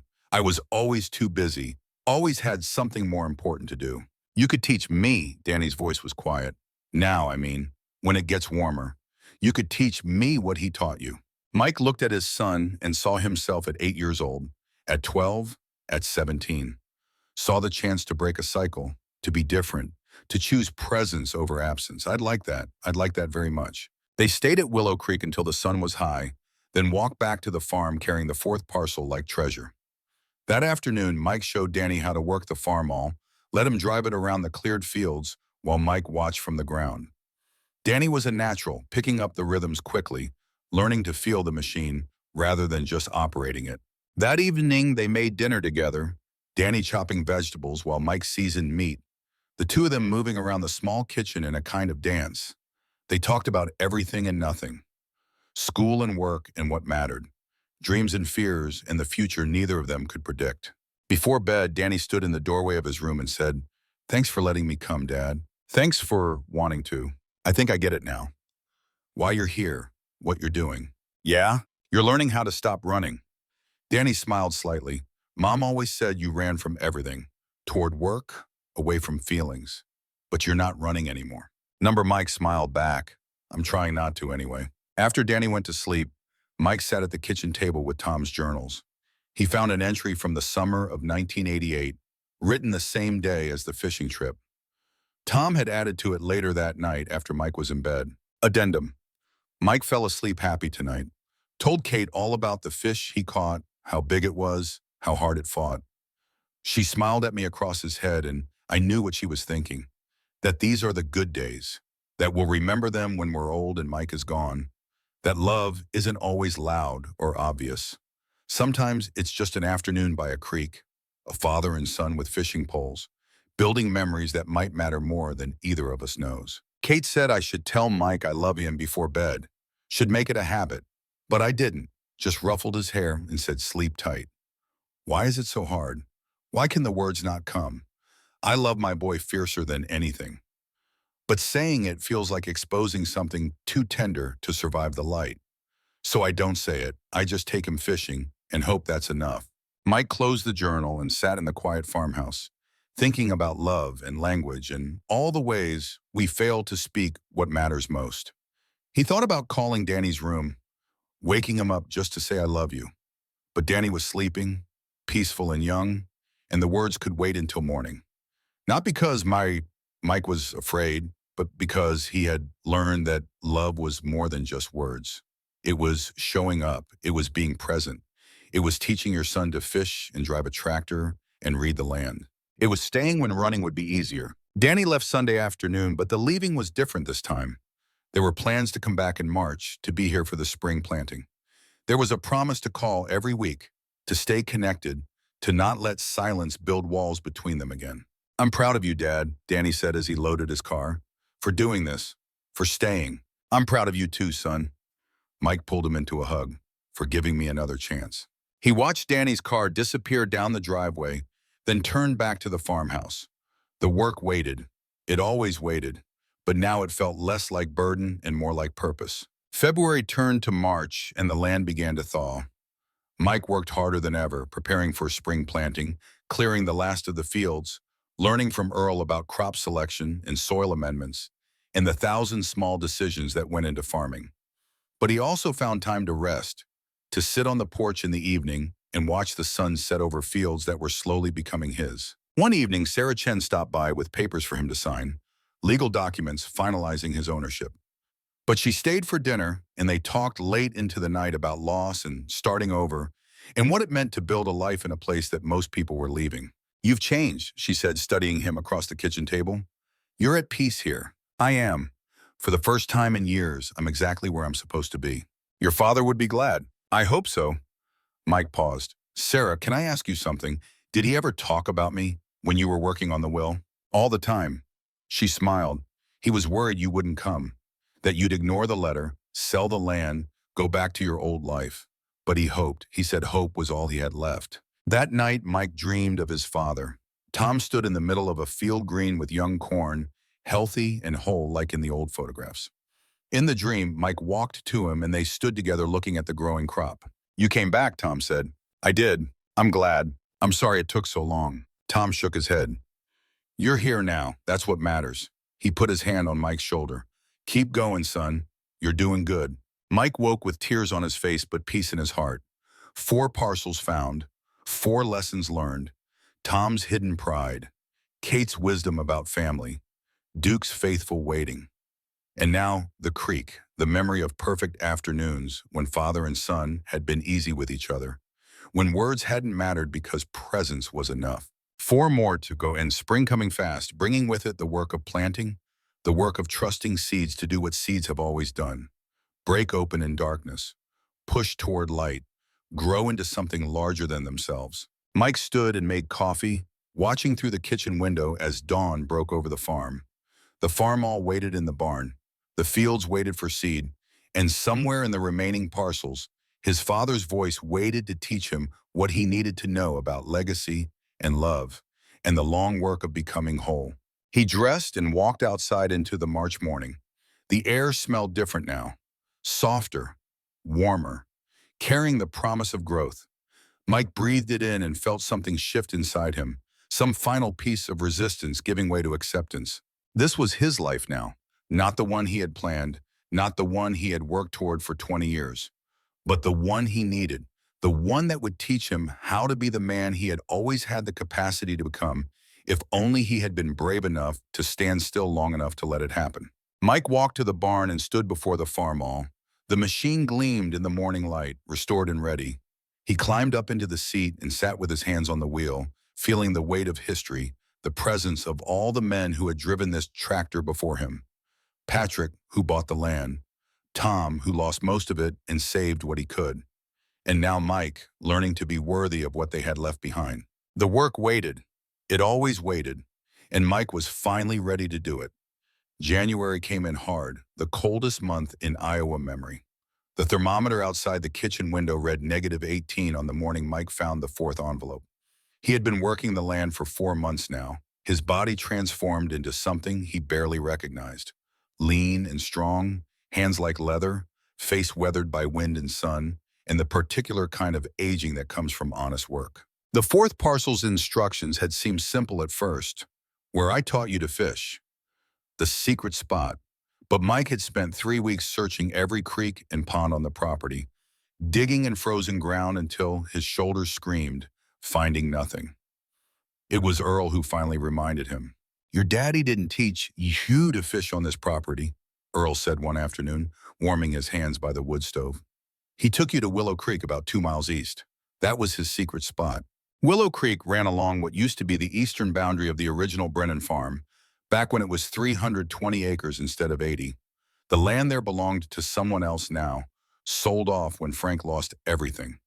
But Tom's secret fishing hole remained, a deep pool beneath a stand of cottonwoods where the creek bent back on itself. Mike walked there on a Saturday morning, the snow crunching under his boots, his breath clouding white in air so cold it hurt to breathe. He remembered this walk from childhood, following his father through fields and woods, carrying fishing poles that seemed taller than he was. Tom had been different by the water, more relaxed, willing to talk about things he never mentioned at home. They had spent whole afternoons there, just the two of them, learning the patience required to wait for fish that might never bite. The creek was frozen solid, ice thick enough to walk on. Mike stood at the edge of the pool and looked around, trying to remember exactly where they used to sit. The big cottonwood on the north bank. That was it. Tom always said the best spot was in the shade of that tree, where you could see the whole pool and the fish couldn't see you. Mike counted 47 steps from the cottonwood. The number again, appearing like a signature, like Tom's way of saying you're in the right place. He had to use a pickaxe to break through the frozen ground, swinging it over and over until his arms burned and sweat ran down his back, despite the brutal cold. 4 feet down, deeper than the others, he found it. A metal box wrapped in canvas, sealed with wax that had kept out moisture for however many years it had been buried. Mike's hands shook as he lifted it out, not from cold, but from something else. anticipation mixed with dread, the knowledge that each parcel brought him closer to understanding and therefore closer to grief. Inside was a fishing reel, ancient and well-used, the same reel Mike had used as a boy. He turned it over in his hands, feeling the weight of it, seeing where the handle had been worn smooth by small fingers, learning to cast. Beneath the reel was a photograph, and Mike's breath caught when he saw it. The photo showed a man and a boy sitting by the creek, both holding fishing poles, both grinning at the camera. Tom looked young in the picture, maybe 40, his face unlined and open in a way Mike had almost forgotten was possible. And the boy, 8 or 9 years old, was clearly Mike himself, gap-toothed and sunburned, and completely, absolutely happy. He did not remember this photo being taken, did not remember who had taken it or when, but the evidence was undeniable. Here was proof of a time when they had been easy with each other, when the silence between them had been comfortable rather than fraught, when being together was enough. The journal entry beneath was dated July 4th, 1988. Took Mike fishing today for the holiday. Kate packed us sandwiches and we spent the whole afternoon at Willow Creek. Mike caught his first base, a nice one, maybe 2 pounds. I've never seen him so excited. He wanted to bring it home to show Kate, but I convinced him to let it go, told him the fish would remember him and come back bigger next year. He believed me. Kids believe everything at that age. We sat in the shade and ate our sandwiches, and Mike asked me about when I was his age, if Grandpa Patrick took me fishing. I told him yes, though I didn't tell him how different it was. Patrick was a hard man, didn't believe in wasting time. Fishing was about catching dinner, not about sitting and talking and watching the water move. He would have thought this afternoon was frivolous, all these hours for one fish we threw back. But I don't care what Patrick would think. This is my time with my son. These are the hours I'll remember when I'm old. Mike's laughter when the fish jumped, the way he looked at me like I knew everything. I wish I could freeze this moment forever, just me and my boy by the creek, both of us happy and neither of us worried about tomorrow. I know he'll grow up. I know he'll leave someday, but I hope he remembers days like this. I hope when he thinks about his father, he thinks about afternoons by Willow Creek, about patience and silence, and the way water sounds when you're not trying to do anything but listen. I hope he knows I loved him, even when I can't say it, especially when I can't say it. Mike read the entry 3 times standing there in the bitter cold, then carefully packed everything back into the box. He walked home with it under his arm, moving slowly through the winter landscape, thinking about the father he had known and the father who existed in these buried truths. How many versions of Tom had there been? The silent, stern man who ruled the dinner table, the patient teacher by the creek, the writer who poured his heart into journals late at night, the dying man who spent his last strength bearing messages for a son who might never find them. Back at the farmhouse, Mike called Danny. His son answered on the second ring, and Mike could hear the surprise in his voice that his father was calling in the middle of the day, breaking the Sunday evening routine they had established. "Everything okay, Dad?" "Yeah, I just found the 4th parcel. Wanted to tell you about it." He described what he had found, read Danny the journal entry over the phone. When he finished, there was silence on the other end. "Did he ever take you fishing?" Danny asked finally. Mike felt the weight of that admission. "I was always too busy, always had work to do, meetings to prep for. I told myself we'd do it later, when things slowed down." "Things never slow down, do they?" "No, son, they don't." Danny was quiet for a moment. Then he said, "When I come back in February, maybe we could go fishing. You could teach me what Grandpa taught you." Mike closed his eyes, feeling something break open in his chest. "I'd like that very much." After the call ended, Mike sat at the kitchen table with Tom's journal spread before him. He had been reading chronologically, moving through the years, watching his father age on the page. He was up to 2010 now, the entries growing shorter, the handwriting shakier. Tom's health was failing, though he rarely mentioned it directly. Just notes about being tired more easily, about Earl having to help with heavy lifting, about the doctor saying his heart was wearing out. But even as Tom's body failed, the journals remained focused on the same things: the land, the weather, memories of Kate, and always, always thoughts about his sons, about Frank struggling to keep the farm going, about Mike's rare phone calls, his even rarer visits. Mike found an entry from Christmas 2011 that made him stop reading altogether. December 25th. Spent the holiday alone. Frank came by in the morning but had to get back to his own family. Mike called around noon, said Merry Christmas. Hope you're doing well. I could hear people in the background, his life happening without me. I wanted to ask him to come visit, wanted to tell him I miss him, that the house feels too empty during the holidays, that I'm not doing well actually, that my heart is giving out and I'm scared. But I didn't say any of that, just said I'm fine. Hope you have a good day. He said he would try to visit in the spring. I'm still waiting. Mike remembered that call, remembered making it from Jennifer's parents' house, Danny running around with his cousins, the chaos of Christmas morning. He had stepped outside to call Tom, had kept it brief because he wanted to get back to the festivities, had promised to visit in the spring and then never did, had told himself Tom understood that his father didn't need him there. But Tom had needed him, had been dying and scared and alone, and Mike had been too wrapped up in his own life to notice. The guilt was physical, a weight in his chest that made it hard to breathe. Mike pushed away from the table and walked outside into the January cold, needing air, needing to move.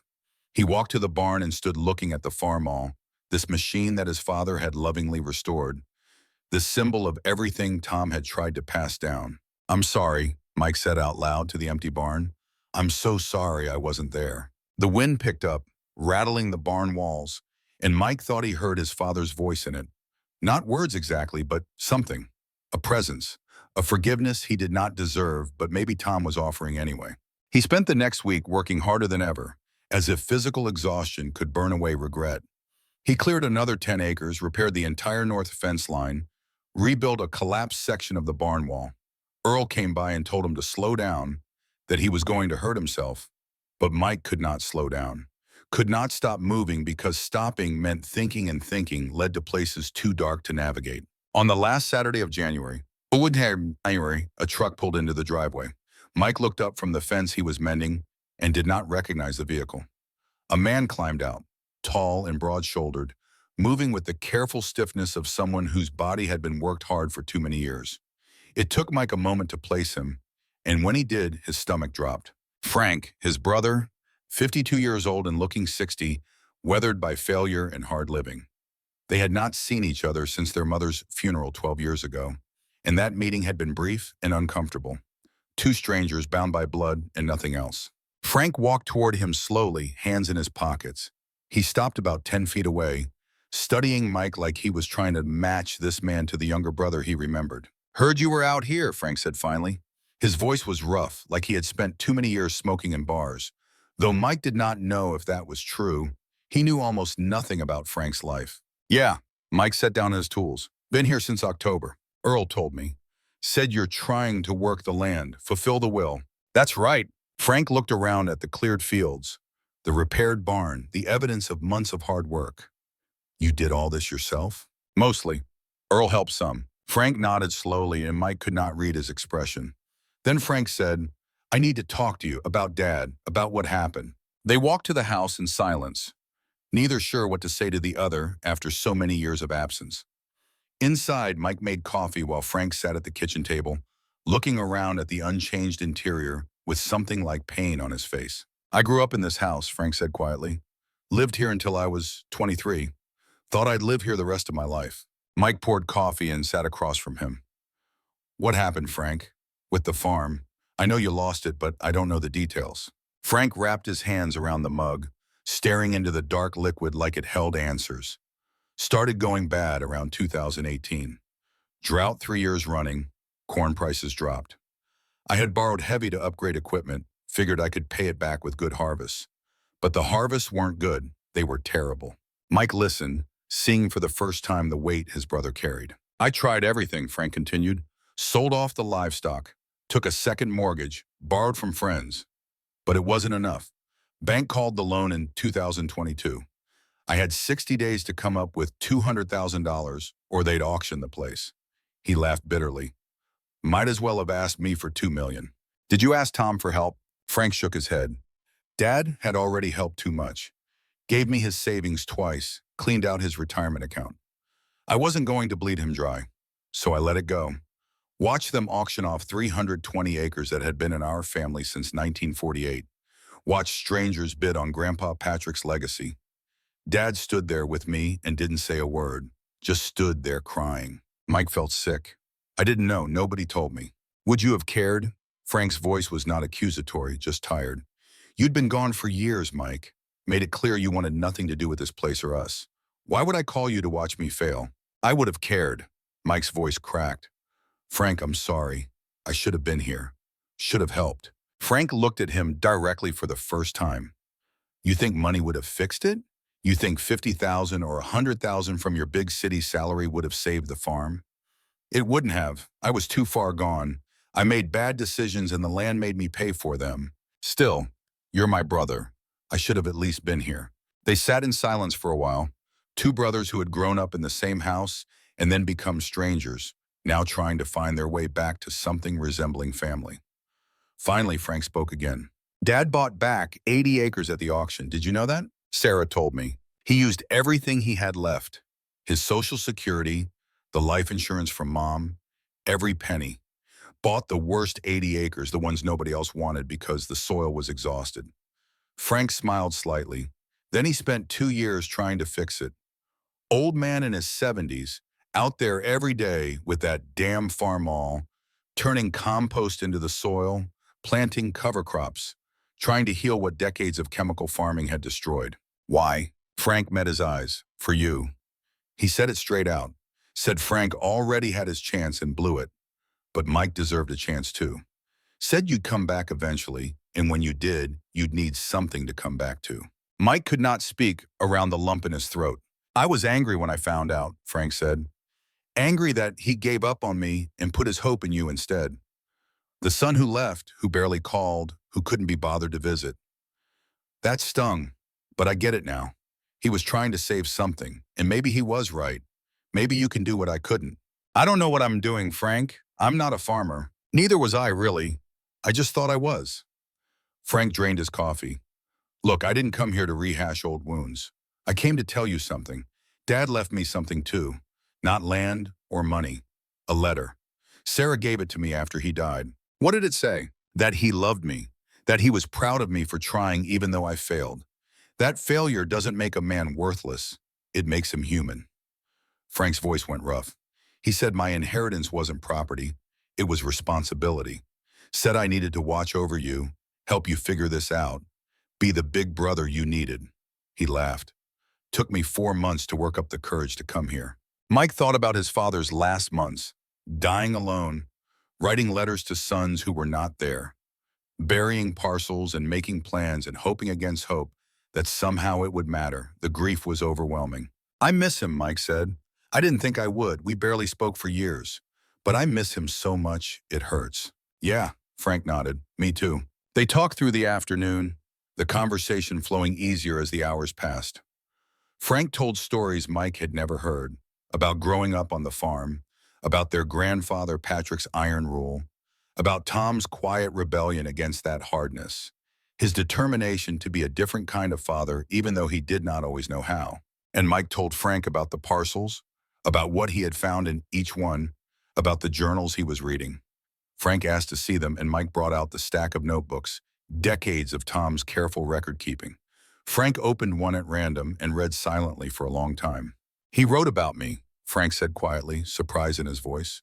I thought it would all be about you, the successful son. But he wrote about me too. He wrote about everything that mattered to him. Mike paused. You mattered to him, Frank. I know that now. Frank closed the journal. I wish I'd known it then. As evening fell, Frank stood to leave. At the door, he hesitated, then said, I could help you. With the farm, I've got nothing but time these days. Lost the farm, but I didn't lose what I know. I could teach you. Mike felt something loosen in his chest. I'd appreciate that. I really would. They shook hands, awkward at first. Then Frank pulled him into a brief, rough hug. I'll be back Monday, Frank said. Bring some equipment. We'll get you ready for spring planting. After Frank left, Mike sat alone in the growing darkness. 4 parcels found, 4 truths learned. His father's pride, hidden but real. His mother's wisdom about the family she held together. Duke's unwavering loyalty. And now the 4th, the afternoon by the creek. The memory of a simpler time when father and son could sit together and not need words to understand each other. He thought about Danny, about the promise to teach him to fish when he came back in February, about Frank's offer to help with the farm, about the slow rebuilding of connections that had been broken for too long. Something was happening here, something more than just working land and finding buried boxes. Something essential was being restored. Mike opened the fifth envelope that night, though he had not earned it yet by any measure. But the winter was long and he needed something to work toward. The instructions were simple. Where we built your treehouse, count the rings to know how deep. The treehouse. Mike had forgotten about it entirely until now, but the memory came rushing back. He must have been 9 or 10, obsessed with the idea of having a fort in the trees like kids in books and movies. He had begged Tom for weeks to help him build one. Finally, on a warm Saturday in June, Tom had relented. They had spent 3 days on it, just the two of them, hauling lumber up into the big maple behind the house, nailing boards and arguing over the best way to make it sturdy. Tom had let Mike make most of the decisions, had stepped back and let him figure things out, offering guidance only when asked. The tree house had been glorious, a platform with walls and a roof, with a rope ladder Mike could pull up to keep the world out. The maple still stood, massive and old, though the tree house itself was long gone. Storm or rot or time had taken it. Mike walked out to the tree in the February dawn, the ground still frozen, but the air carrying the first hints of coming thaw. He looked up into the bare branches and remembered being 10 years old, king of his small kingdom, looking down at the world from 12 feet up. Count the rings to know how deep. Mike examined the base of the tree and found what he was looking for. A scar in the bark, old and healed over, where the main support beam had been bolted into the trunk. He counted growth rings in the scar, the wood darker where each year had added another layer. 35 rings, 35 years since the treehouse, since that summer when he and Tom had built something together. Mike began to dig at the base of the maple, on the north side where the roots would be deepest. The ground was hard but starting to soften with approaching spring. He dug for 2 hours before his shovel hit something solid. 3.5 feet down, he found it. A wooden box this time, handmade from oak, dovetailed joints showing the skill of its maker. Inside the box was a folded piece of paper, a child's drawing in crayon. Mike unfolded it carefully, seeing his own 9-year-old artwork. A picture of a family, a man, a woman, a boy, all holding hands, all smiling. Above them a house and a sun, and the words, "Our Family," written in careful block letters. Beneath the drawing was a small wooden sign. Weathered but still legible. Mike's Fort, it said, carved in Tom's neat hand. And beneath that, a journal entry. June 15th, 1989. Finished Mike's treehouse today. It's not much, just some boards nailed to a maple, but you'd think we built a castle the way Mike's carrying on. He drew this picture tonight before bed, showed it to Kate and me with so much pride. Our family, he said. He's proud to be part of it. That won't last. Kids get older, they realize their parents are just people, flawed and fumbling. They pull away, find their own lives. It's natural, it's right.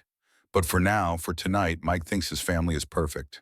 And looking at this drawing, I almost believe it too. I hope he keeps this. I hope when he's grown and gone, he remembers there was a time when he was happy here. When he thought his father knew everything and could fix anything. I know I'll fail him eventually.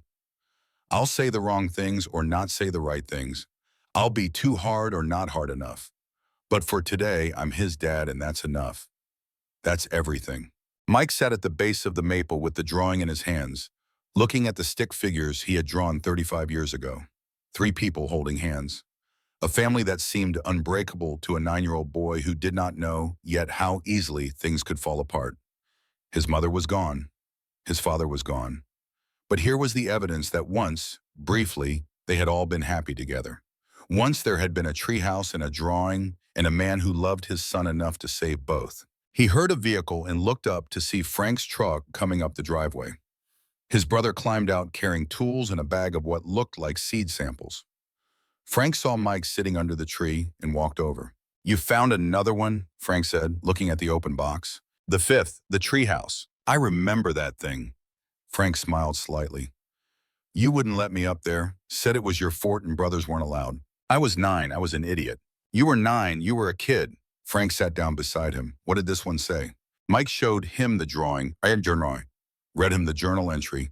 Frank studied the stick figures. the Crayon family holding hands. He saved everything, didn't he, Frank said. Every little thing that mattered. Yeah. Mike folded the drawing carefully. Every moment of connection, every scrap of evidence that we were loved. They sat together in silence, two brothers under a maple tree, surrounded by the evidence of a father who had not known how to speak love out loud but had written it down and buried it, and trusted that someday, somehow, his sons would understand. 3 parcels left to find, 3 more truths waiting in the earth. Mike looked at Frank and said, "Help me find them." Frank nodded. "Yeah, let's find them together." The February wind picked up, still cold but carrying something new. The promise of spring, the possibility of growth, the hope that what was buried could be found, that what was broken could heal, that it was never too late to start again. March came soft and tentative, the frozen earth beginning to yield, the first brave shoots of green pushing through dead grass. Mike woke each morning to birdsong instead of silence, to light arriving earlier each day, to the sense that something long dormant was stirring back to life. He had been on the farm for 5 months now, and the man who climbed out of bed was not the same one who had arrived in October with nothing but failure and a key. Frank came every day now, bringing knowledge earned through decades of working this land. Together they prepared the soil, testing its pH, working in the compost Tom had started years ago, laying the groundwork for spring planting. They did not talk much while they worked, but the silence between them was comfortable now, the silence of men who understood each other without needing constant words. Danny arrived on the first Saturday of March, driving down from Chicago with fishing poles strapped to the roof of his car. He was taller than Mike remembered, or maybe Mike had just stopped really seeing him somewhere along the way. They embraced in the driveway, and this time the hug was easy, natural, the kind of embrace that said, "We are finding our way back to each other." "You look different," Danny said, stepping back to study his father. "Stronger. I feel different."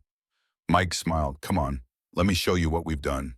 They walked the land together, Mike pointing out the cleared fields, the repaired fences, the barn that no longer sagged. Danny listened, asking questions, and Mike realized with something like wonder that his son was genuinely interested, that this place meant something to him too, connected him to a history he was only now beginning to understand. That afternoon, Mike and Danny walked to Willow Creek with the fishing poles Tom had used 40 years ago. The ice had melted and the water ran clear and cold, swollen with snow melt. They sat in the same spot where Tom had taught Mike to fish, where the photograph from the 4th parcel had been taken, and Mike showed Danny how to bait a hook, how to cast, how to wait with patience for something that might never come. They caught nothing for the first 2 hours, just sat together on the bank, watching the water, talking about small things and large things and everything in between. Danny told him about the girl he was seeing, about his fears about college, about how strange it felt to be on the edge of adulthood with no clear map of where to go. Mike told him about his own fears at that age, about the pressure he had felt to prove himself, about the mistakes he had made chasing success instead of meaning. "You think you'll stay here?" Danny asked. "After the 6 months are up?" Mike watched the creek slide past, ancient and patient. "I don't know. Part of me wants to. Part of me is terrified of it." "Why terrified?" "Because staying means admitting I was wrong about everything I thought mattered. Staying means starting over at 45, becoming someone completely different than who I planned to be." Mike paused. "But maybe that's not a bad thing. Maybe who I planned to be wasn't worth becoming." Danny's line twitched. He jerked it up too fast and missed the strike. They both laughed. Danny reeled in and cast again. His form better this time, more patient. "I'm proud of you, Dad," Danny said without looking at him, "for doing this, for sticking with it when it would have been easier to quit." The words landed soft and sure, and Mike felt tears prick his eyes. "Thank you, son. That means more than you know." They stayed until sunset, talking and fishing and watching the light change on the water. Danny caught one small bass right before they left, and Mike showed him how to remove the hook gently, how to hold the fish for just a moment before releasing it back into the creek. The fish flashed silver and was gone, and Mike thought about Tom's words from all those years ago. "The fish will remember you and come back bigger next year." Maybe that was true. Maybe everything returned if you were patient enough to wait. That night, the 3 of them sat around the kitchen table, Mike and Frank and Danny, eating the stew Earl had brought over. They looked like a family, Mike thought. 3 generations of Brennan men, learning how to be present for each other, learning that it was never too late to start again. Tomorrow we find the sixth parcel, Frank said. I've been thinking about where it might be. Where's that? Where Kate's ashes are scattered. Frank looked at Mike. You remember? Mike nodded slowly. The garden. Behind the house. Tom had scattered Kate's ashes there on a quiet morning in May, just him and a few close friends. Mike had not been there. Had been in Chicago at a conference he convinced himself he could not miss. Another absence. Another choice he could not take back. They found the sixth parcel the next morning, all three of them digging together in the early spring cold. The instructions had said to look where the roses grew thickest, where Kate had spent so many hours coaxing beauty from Iowa soil. 4 feet down, they uncovered a metal box wrapped in waterproof canvas. Inside was a book, its cover worn soft with reading. Poetry, the kind Kate had loved. Mary Oliver and Wendell Berry, and poets Mike had never heard of. The pages were marked throughout, lines underlined, notes in the margins in Kate's careful handwriting. On the inside cover, Tom had written a single line. I read this to her every night in the hospital. Now I read it to the corn. I think she's still here, in the soil. Beneath the book was a journal entry, the last one Tom had written before he died. The handwriting was barely legible, shaky and faint, the words of a man whose time was running out. October 20th, 2025. The doctor says my heart is failing. Days, maybe weeks. I'm not afraid of dying. I'm only afraid of leaving things unsaid. I've spent my whole life staying silent when I should have spoken. Telling my sons I love them felt like weakness, like exposing something too tender to survive the light. But the silence was worse. The silence was cowardice. Mike, Frank, if you're reading this, know that I loved you both. Every day of your lives, I loved you. I was proud of you when you succeeded and proud of you when you failed, because failure meant you tried. I'm sorry I was hard on you. I'm sorry I made you feel like nothing you did was good enough. The truth is, you were always good enough. You were always more than I deserved. The farm is gone, but these 80 acres remain. Not much, but something. A place to start over. A place to plant seeds and watch them grow and remember that life keeps going, even after loss. Kate is in this soil now. Every spring, when things bloom, I see her in the flowers. Every harvest, I taste her in the corn. She's not gone. She's just changed form. That's what the earth does. It takes what dies and makes it live again. That's what I hope for you, that you take what's broken and make it whole. That you take this land I left you and plant something worth growing. Not crops, though crops matter too. Plant connection, plant presence. Plant the words you're afraid to say out loud. Plant love in ground that's been too long fallow. I'm tired now, heart giving out. But I'm not sad. I had a good life. I had Kate for 33 years. I had sons who made me proud, even when I couldn't tell them. I had this land, this good Iowa land that taught me patience and humility and how to keep going when everything said quit. If I could do it over, I'd say more. I'd hug more. I'd tell you boys every single day that you mattered. But I can't do it over. So I'm saying it now in writing, hoping you find it, hoping you understand. I loved you. I was proud of you. You were enough. You were always enough. Mike read the entry aloud, his voice breaking on the last lines. When he finished, the three of them sat in silence, each lost in their own thoughts, their own grief, their own understanding of what Tom had been trying to say. He knew, Frank said finally. He knew he was dying, and he used what time he had left to tell us what he couldn't say in life. Danny wiped his eyes with the back of his hand. That's the saddest thing I've ever heard. And the most beautiful, Mike added. He thought about his father in his final days, weak and struggling, using his last strength to write these words, to bury these truths, to leave a map back to love for sons who had wandered too far from home. 2 parcels left. Mike opened the 7th envelope that afternoon, sitting at the kitchen table with Frank and Danny watching. The instructions were simple but cryptic. Where the heart of the farm beats, the oldest field. The oldest field was the 40 acres at the center of the property. The land Tom's father, Patrick, had broken first when he bought the farm in 1948. It had not been farmed in over a decade, the soil exhausted from too many years of chemical inputs and too little rest.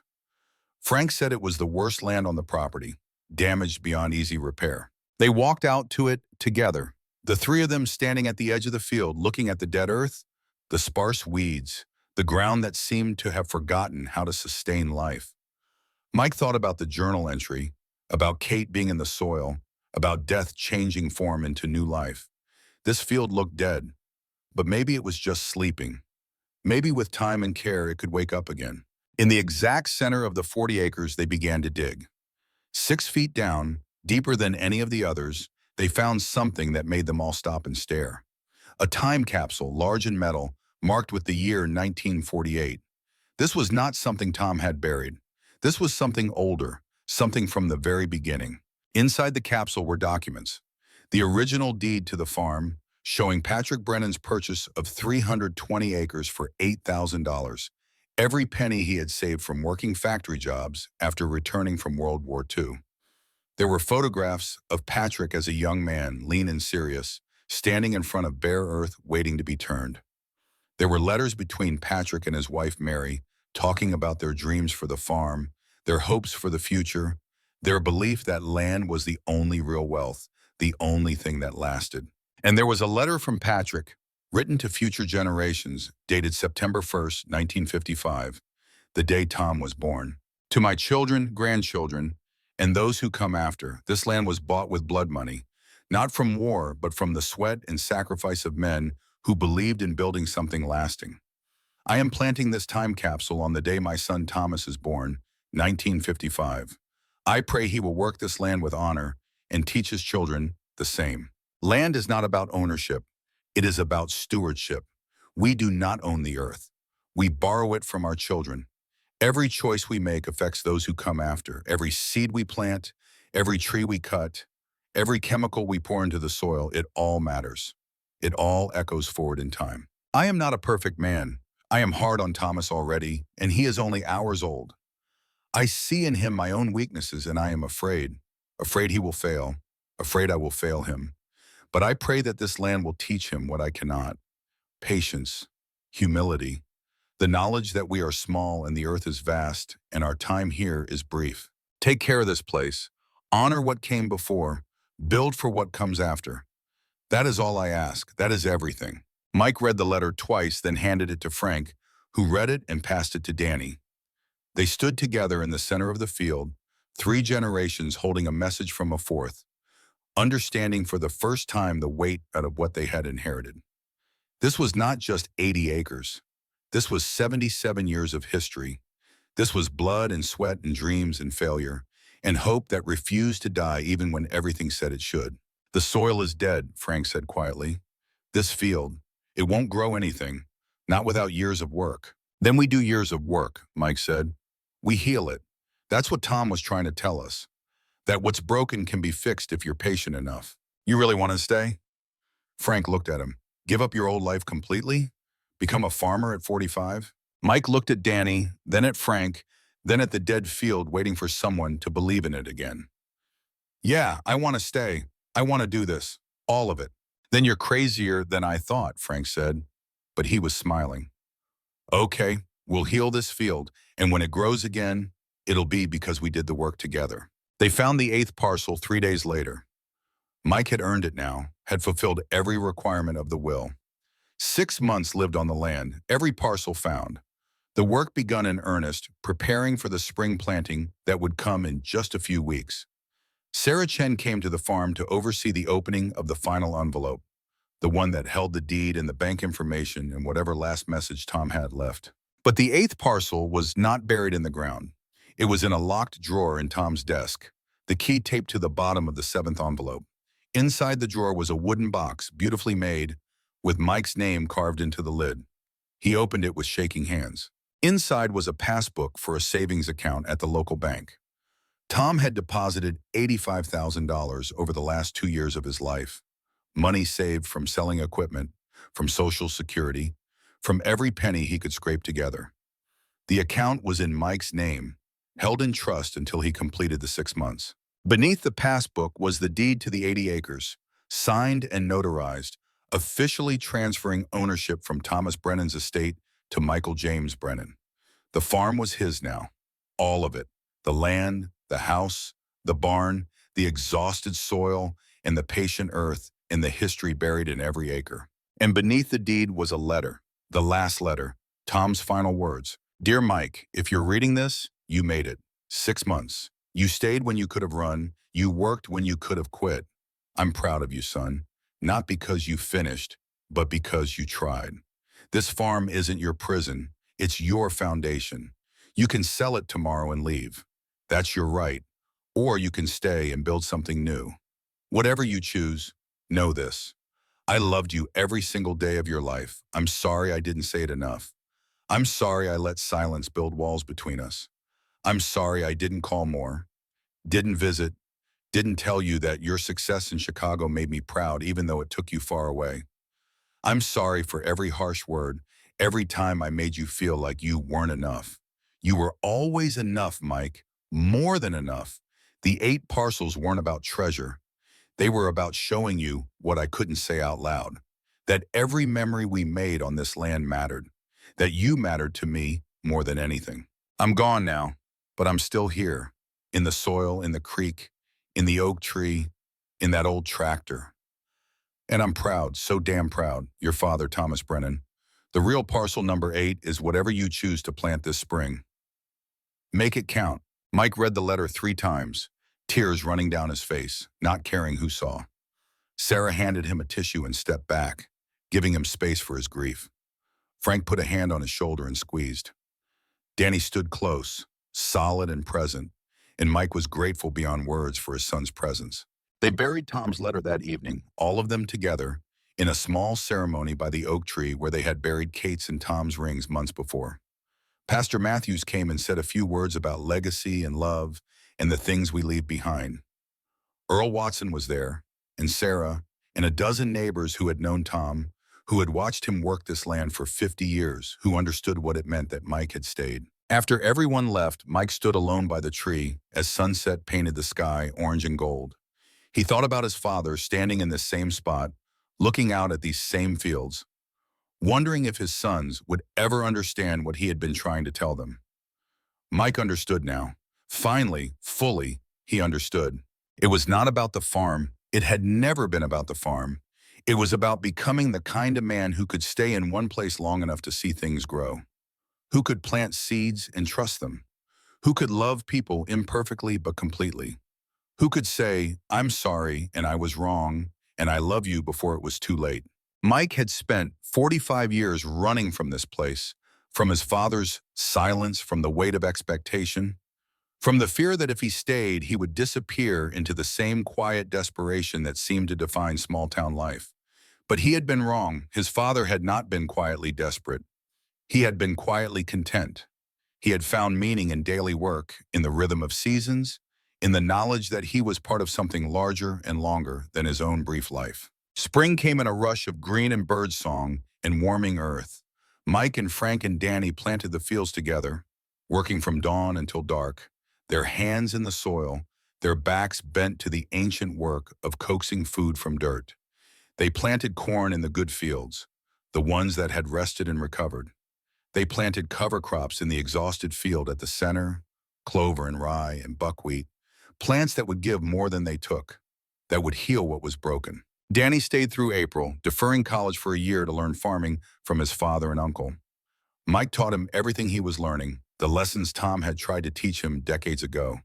How to read the weather, how to feel when soil was ready, how to wait with patience for seeds to germinate, how to trust the land to do what it had done for millions of years.